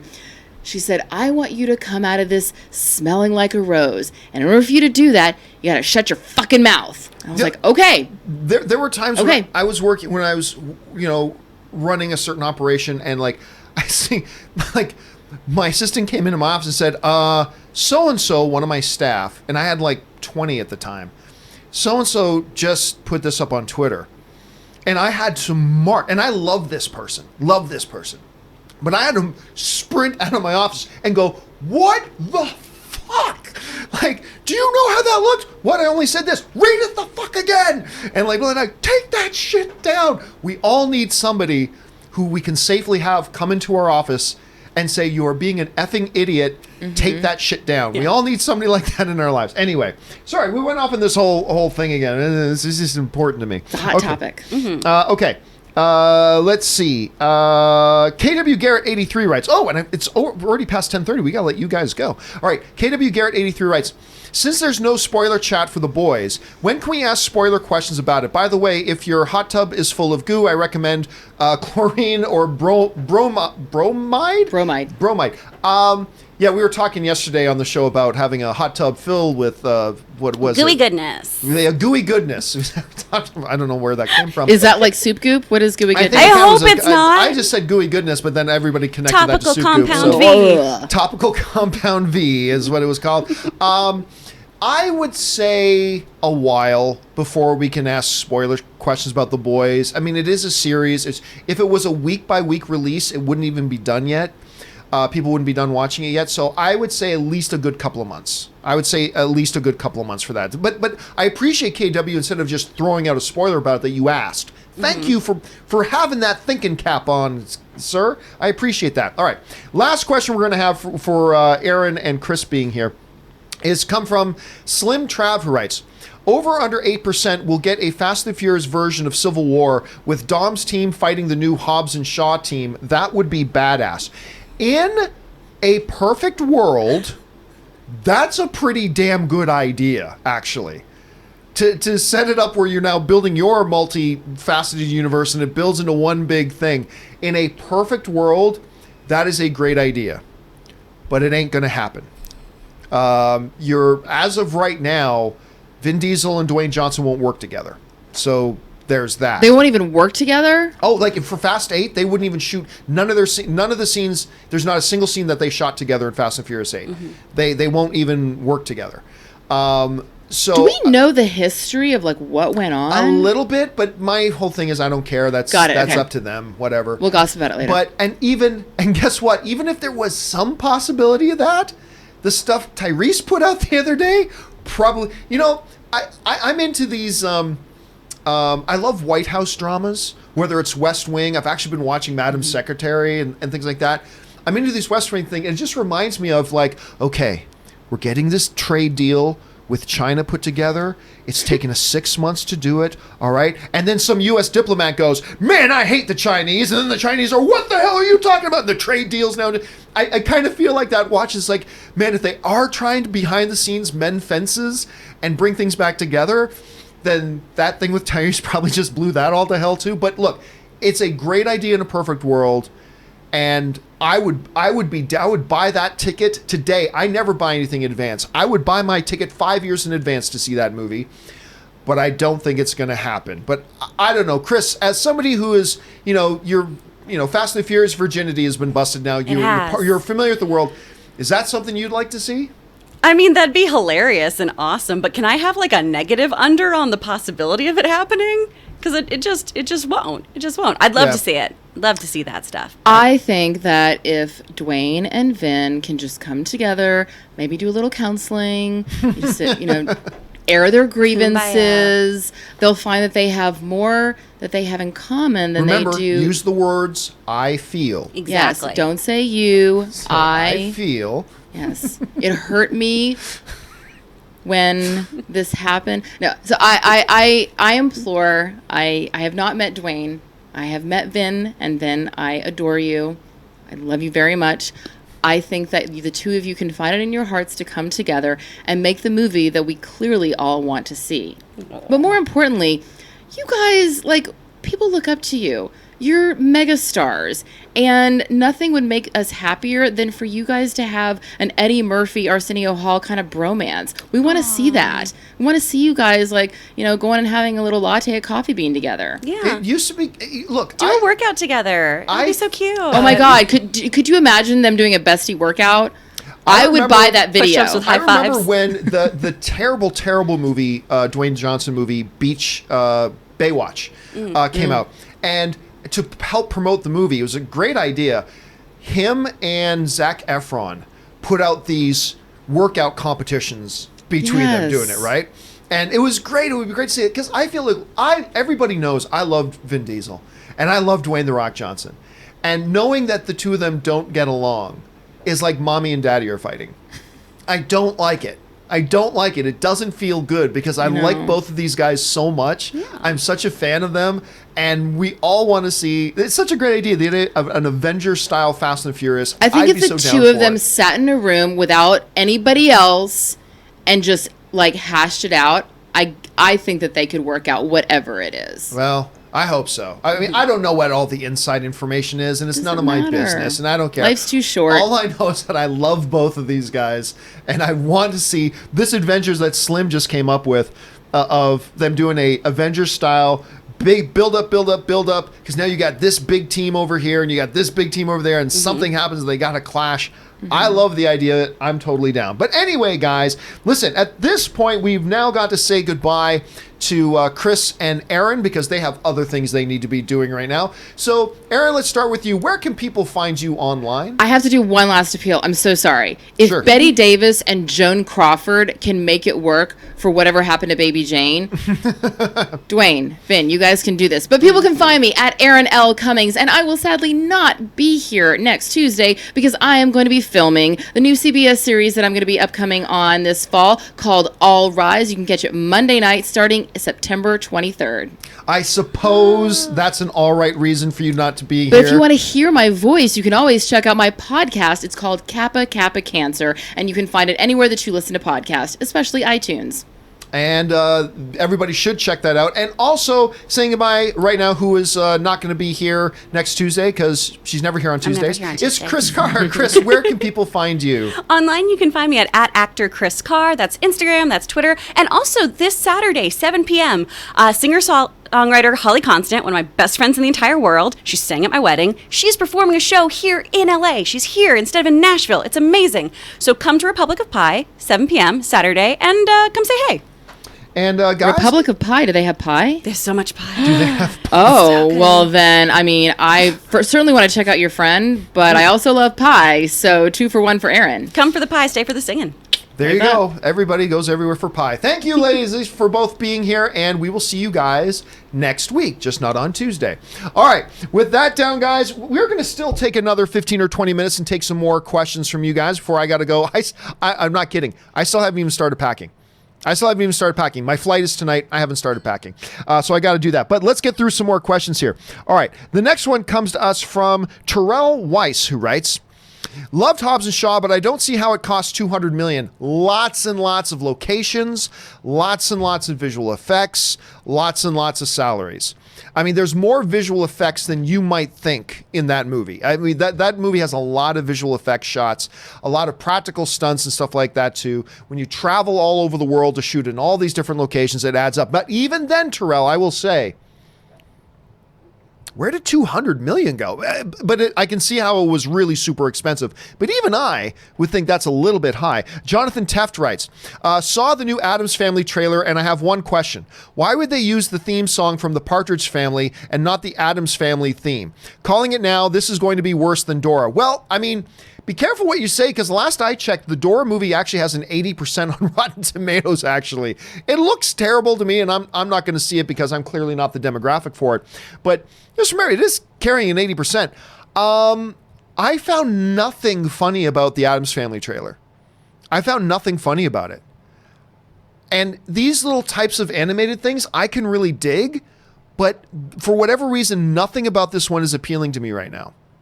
So I don't know, but I do believe they did have like bars of the Addams Family song in there too. Partridge Family, I mean, it's a family song. I can sort of get it. But anyway, overall, I don't think it looks any good yet. But hey, there's still time. There are more trailers to come. Maybe they can turn around and make it look a little bit better. But right now, I don't think it looks very good. That doesn't mean the movie won't be good. But I just think right now the trailers don't look very good, Jonathan. So you and me are both on the same side on that one, brother. All right, Connor Dixon writes, I'm on Android, Aaron. Where can I find the podcast? Oh, you can find it anywhere you find podcasts, right? And you just go to your main podcast provider, whatever your podcast service you like to use, and just do a search. I know I found her on mine. I just opened it up and just searched for Kappa Kappa Cancer. That's the name. Just search Aaron Cummings, Kappa Kappa Cancer. You'll find it, no problem. And you'll be able to add it to whatever your YouTube or whatever your podcast app of choice is. You should be able to add it, no problem. All right.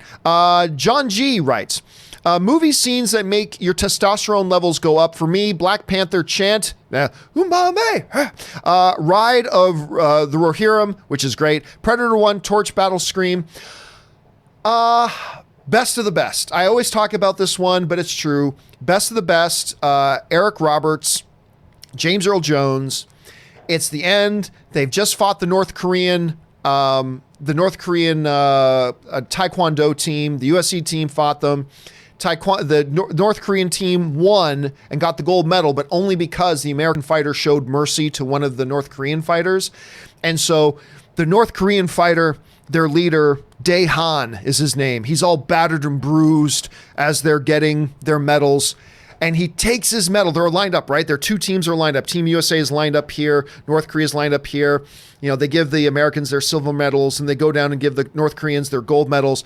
And after they finish, Daehan limps across the gap between the two teams. And he says to Tommy, he says, you know, I deeply regret the death of your brother, and I offer myself as your new brother. And he takes the gold medal off and puts it on Tommy instead. And it's, you want to talk about testosterone going things like, greatest moment. One of the great moments ever in film history, my friend. All right, Jacob Ibarra writes, okay, John, Winter Soldier versus Idris Elba's character in Hobbs and Shaw. Who wins? Probably Winter Soldier, because on top of everything else, he had vibranium built into him. So I'm going to say probably Winter Soldier wins that fight. Winter Soldier wins that fight. All right. The Nerdy Hatter writes, finally saw Alita Battle Angel. It was so good. I liked Alita Battle Angel. Now, they sunk themselves with a terrible first trailer that turned everybody off. And look, I say it all the time. Once you turn somebody off, it becomes very difficult to get them back on board with a movie. And that's why first trailers are so important. You don't have to do a lot in a first trailer, but you got to make sure the first trailer is good. Just don't make it look bad, because if you turn people off your movie with your first trailer, it's going to be a very, very difficult battle to get them back on board. Very difficult battle to get them back on board. So, yeah, but I like the movie. I don't know that Disney will do a sequel, but I kind of hope that they do, because even though I think the movie had its flaws, I thought it was quite enjoyable at the end of the day. So I'm going to keep my fingers crossed that Disney will do another one. Clay Woodley writes, over under 30%, It Chapter 2 becomes the first R-rated film to make $1 billion. I'm going to go under 30, but it is still a legit chance. Like it's not like 2% chance or 5% chance. I think it's more legit than that. It can happen. You know, the first one was well received and it made over $700 million. Yeah, you're damn right there's a chance it could. I'll still say under 30%. I don't think it's likely to happen, but definitely a solid possibility it could. I just can't go as high as 30, so I'm going to take the under on that. Amin writes, any plans for a meet and greet while up in Canada? Unfortunately, no. I was thinking about doing a meet and greet up in Canada, but the reality is I'm only there for about 4.5 days, and I only get to see my family usually once a year. So I made the decision that I won't. But when I come out for Christmas this year and I'm there for over a week, I will plan a meet and greet over the holidays then, but I'm just not there long enough this time to take an evening out that I could be spending with my family. So not this time, but next time. Thanks for asking him, man. All right. Jay Meister 25 writes, started The Flash. Man, it's great. Well edited. I love The Flash. And you know, The Flash is one of those shows that when it was coming out, I thought, well, this looks stupid. Why are you doing a Flash show? This is going to be dumb. And then I watched it and I really enjoyed it. I really, really like Flash. I wasn't big on the season that they did with the DeVoe villain. Did not like that season. But I've liked every other season that they've done, including the most recent one.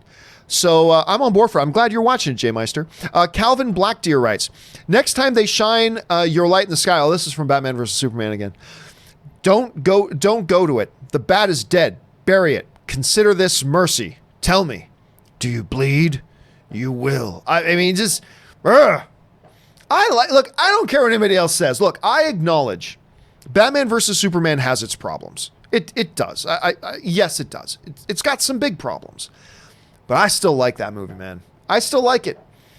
If for nothing else than just the Batman versus Superman fight and the dynamic between them, and I love Ben Affleck's Bruce Wayne. I like that movie, so I don't apologize for that. All right, Slim Trav writes, what's worse, Norbit, Love Guru, or Pluto Nash?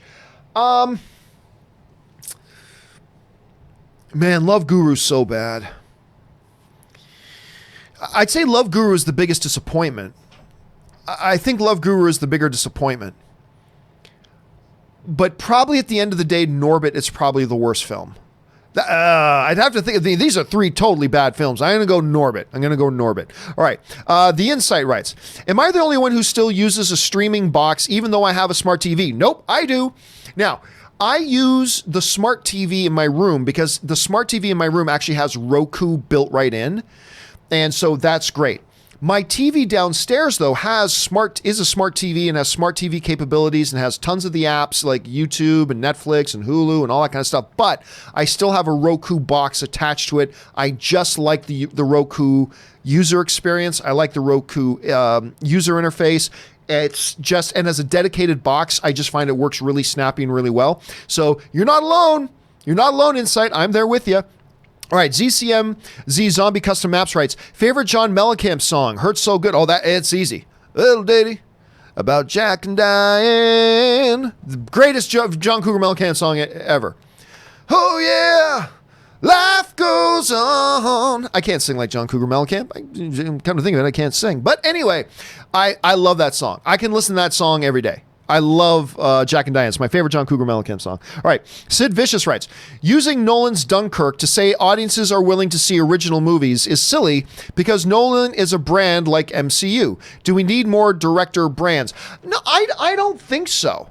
I don't think so. I think you're overestimating, Sid, how many people, like when you hang out in these little circles, people who do shows like the John Campea Show and those who watch the John Campea Show, it's easy to start thinking it's like, oh yeah, well, everybody knows Chris Nolan and everybody's going to go see Chris Nolan films.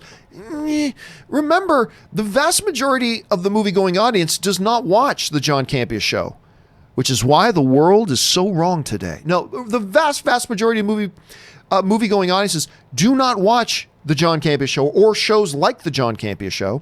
They don't follow the movie news sites on Twitter. They're just average filmgoers. And while I'm sure a lot of them heard of the name Christopher Nolan, I don't think the vast majority of the movie-going audience goes, Christopher Nolan film?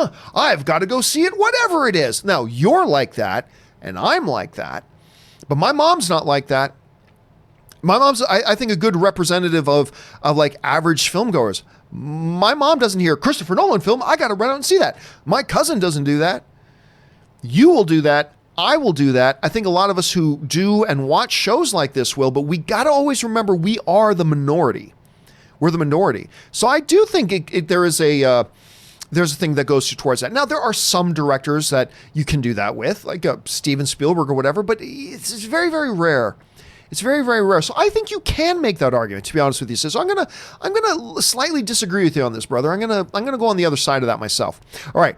Aditya writes, John, your favorite iPic theater has filed for bankruptcy. Yeah, we talked about that the other day. Again, I'm gonna stay optimistic. Sometimes filing for bankruptcy is the best way to stay in business. Hopefully they're able to reorganize their debts, come back out of bankruptcy, or maybe they sell to a bigger company that can get everything back on foot. So yeah, it's really unfortunate. So I've only been to an iPic theater once, but I loved it. So I really hope they can fix and right that ship. All right. Sir Ivan Bennett writes, hey guys, love the show. Thank you so much, Sir Ivan. Have any of you been reading Tom King's run on Batman? Holy hell, it's great. It actually made Kite Man cool. Kite Man, read the War of Jokes and Riddles collection. I have not. Again, for the last couple of years, I haven't been reading a lot of the stuff. I mean, a few little things that people turn me on to. I've been cracking open my Comixology app a little bit more recently and scrolling through a few things on my DC streaming app. But I haven't been reading the recent run. But I've been having a bunch of people telling me that I really need to get on with the House of X. So there's that. I want to get caught up on the Batman stuff. So hopefully here pretty quickly I'll have a chance and I'll be able to jump into that and get on board with that. All right. Next one up comes to us from Orange Hand, who writes, does humor make the difference when it comes to the use of stereotypes, i.e. Apu from Simpsons versus the Trade Federation aliens from the prequels?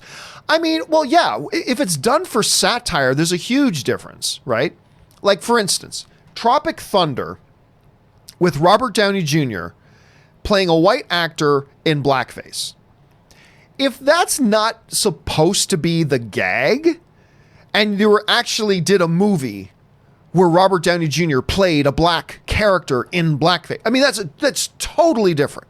That's a totally different scenario.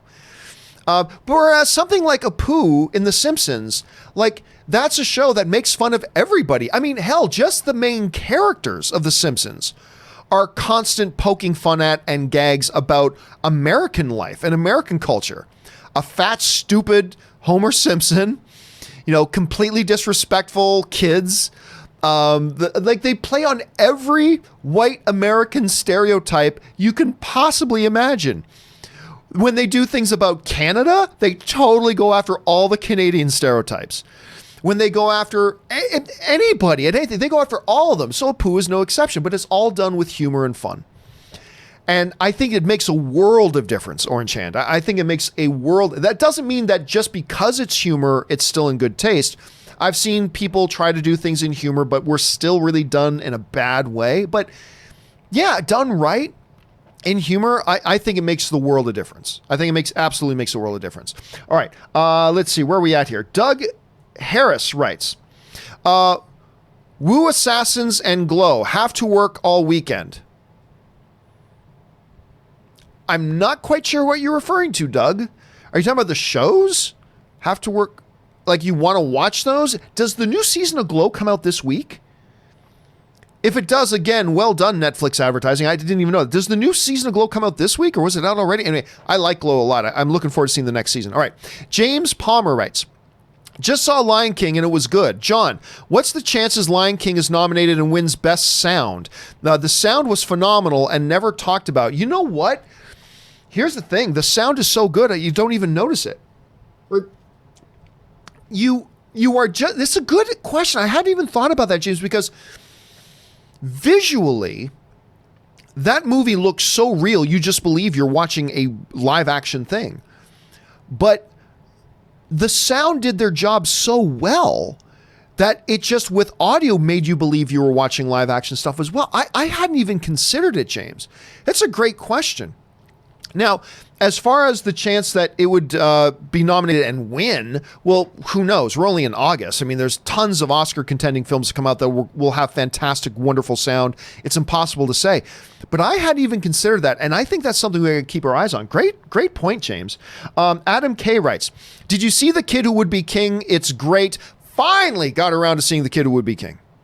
Finally got around because I was so late to it. I didn't think the trailers looked any good or anything like that, so I avoided it. But then I started having I saw really good reviews for it. I started having a bunch of you guys telling me that it was actually quite good. Finally got around to watching it. Quite enjoyed it. James also writes, just saw Lion King. Accidentally doubled up there, James. The question was so good you had to put it twice. All right, Adam K. writes, 5 new films this weekend. Which will perform best? Well, let's bring it up, shall we? Let's go over to Box Office Mojo. Look at the 5. Now, obviously, one of the ones that are opening, we got The Kitchen.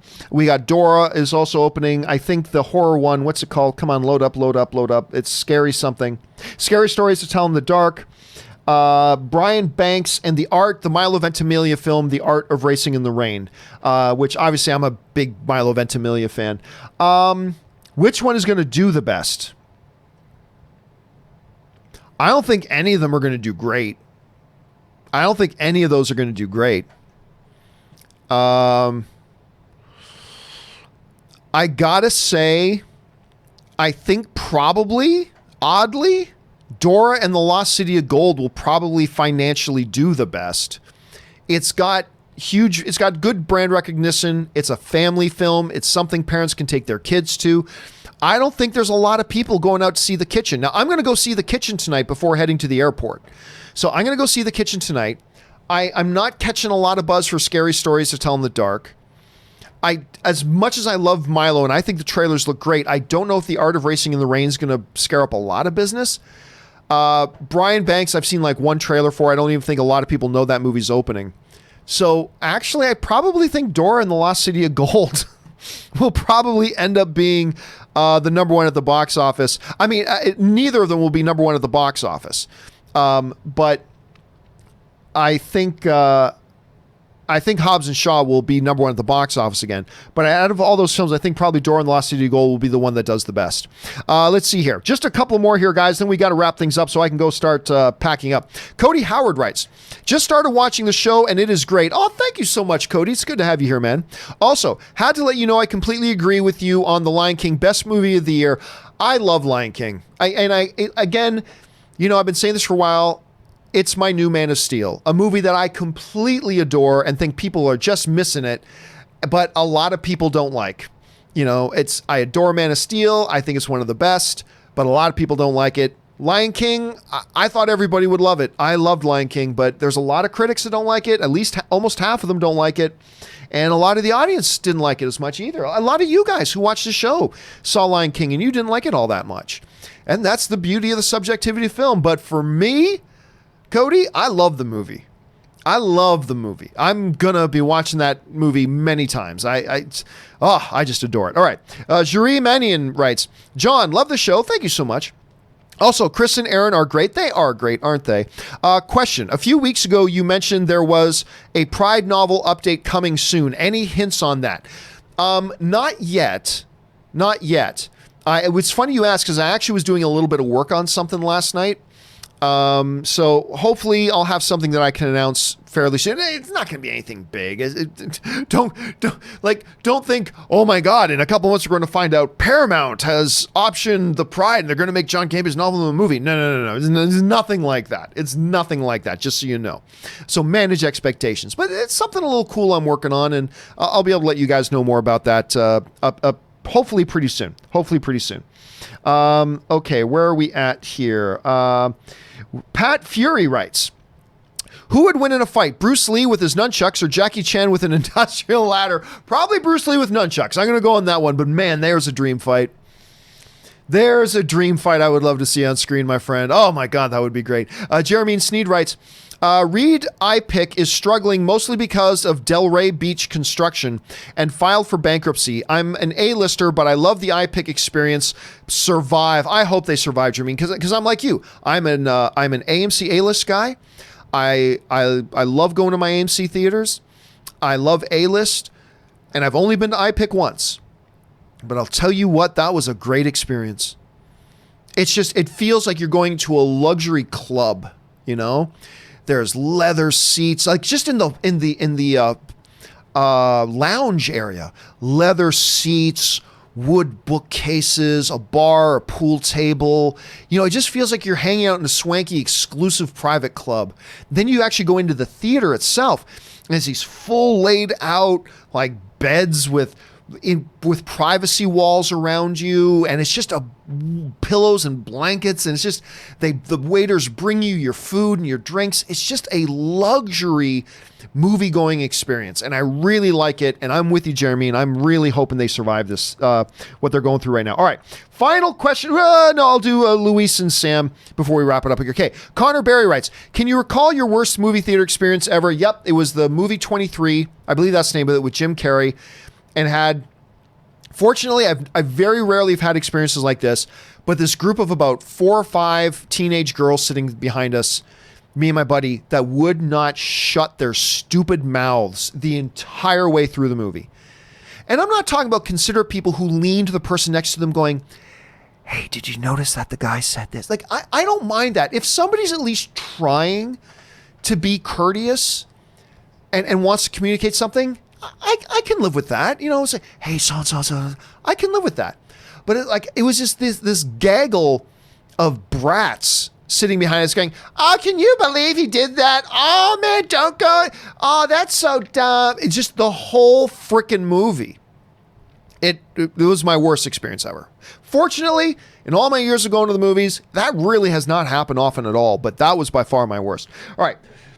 Luis Maya sends in a big super chat. Thank you for supporting the channel on that level, Luis. And he writes, I love this new origin idea for Magneto. It makes sense to me, and I can see him show some bitterness towards the Wakandan government when he figures out that they had the means to stop the atrocities. I didn't even think, okay, bingo, right there. I didn't even think about that as a tie-in. Oh my God. Oh my God, that is a fabulous idea, because you just set up a great natural enemy. And what's Wakanda's main resource? Vibranium, which is what? A metal. And what is Magneto? Master of magnetism. Holy crap, I hadn't even thought about that, Lewis. I can't tell that's Lewis or Luis, but we'll go with Luis. I love that idea. Love it. That's a fabulous thing. So he's coming out of the Rwandan genocide. So he's got this hate on for everybody, but particularly other African nations that maybe would have been in a position to do something about it and didn't. and he's the master of magnetism, when Wakanda is all about vibranium. Holy crap. That's perfect. There have been people online going, oh, wouldn't it be cool if Namor was the bad guy for Black Panther 2? That's not a bad idea. If they can do Namor, which I don't think they can, but not a bad idea. But this idea about a Magneto that comes out of the Rwanda genocide, he's got this hate on for everybody, particularly Wakanda. Dude, that's a movie that writes itself. I love it. Sign me up. Sign me up. I totally love it. Absolutely love it. All right. Last question today, guys. And then I got to go and start getting myself ready here. Sam O'Neill writes, what got you into superheroes? For me, I can just remember watching Smallville as a kid with my parents. # bring back Tom Welling. Also, have you seen Chuck with Zach Levi? It's one of my favorite TV shows. Oh, no, I really did enjoy Chuck. As a matter of fact, last night, one of the shows that Ann and I watched together is Handmaid's Tale. And of course, the girl from Chuck is one of the main characters in Handmaid's Tale. So that's a great crossover. You know, I really do like that show. I liked Chuck very, very much. I think the thing that really got me into superheroes was I remember being over at my buddy's house, and it was the first time I had ever seen, he had a copy of The Dark Knight Returns. And he lent it to me. He said, you got to go read this. And I read it.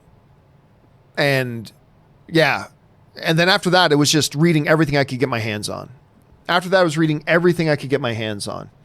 Now, I had read some comics before, and I was into superheroes and stuff like that before, but that was the thing that made me go, oh my God, what you can do with these worlds is so amazing, and I love this. And I think that was the moment that I just went from being like a casual, yeah, I've read some comics, and I'm into this stuff, this is cool, and then I read The Dark Knight Returns, and I'm like, oh, hell yes. And I was like all on board with superheroes at that point. So that's the thing for me. All right, guys, listen. For everybody else that we still have questions outstanding for, from John to Benedict, Double Crit, and everybody else on down, do not worry. Before I leave for the airport tonight, I will do a companion video to get caught up on all the questions you guys have sent in. It's just that right now I got to go and start getting myself ready because I got some deadlines I got to meet. So that'll do it for me now. Special thanks to Aaron Cumming and Chris Carr for being here and being on the show today. Thank you to all of you for joining us here today to talk about our favorite things. Thank you to all of you guys who sent in super chat questions, because you gave us fun things to talk about, but also because you supported the channel along the way as you were doing it. And I will remind you guys right now that make sure before you leave, click on the subscribe button, become a subscriber to the YouTube channel. Make sure you give this video a thumbs up if you've enjoyed the conversation, and make sure you jump down into the comments section and leave your thought or observation. Keep the conversation going. Remember, be respectful to one another, even if we have totally different ideas. We're all fellow film fans together. So go on in there and keep the conversation going. All right, guys, that will do it for me. Just a reminder, the John Campea Show will not be here tomorrow. I am going to try to do open mics over the weekend from Canada, but there's not going to be a John Campea Show tomorrow. So just so you're aware of that. All right, guys, that'll do it for now. My name is John Campea, and until next time, my friends, bye-bye.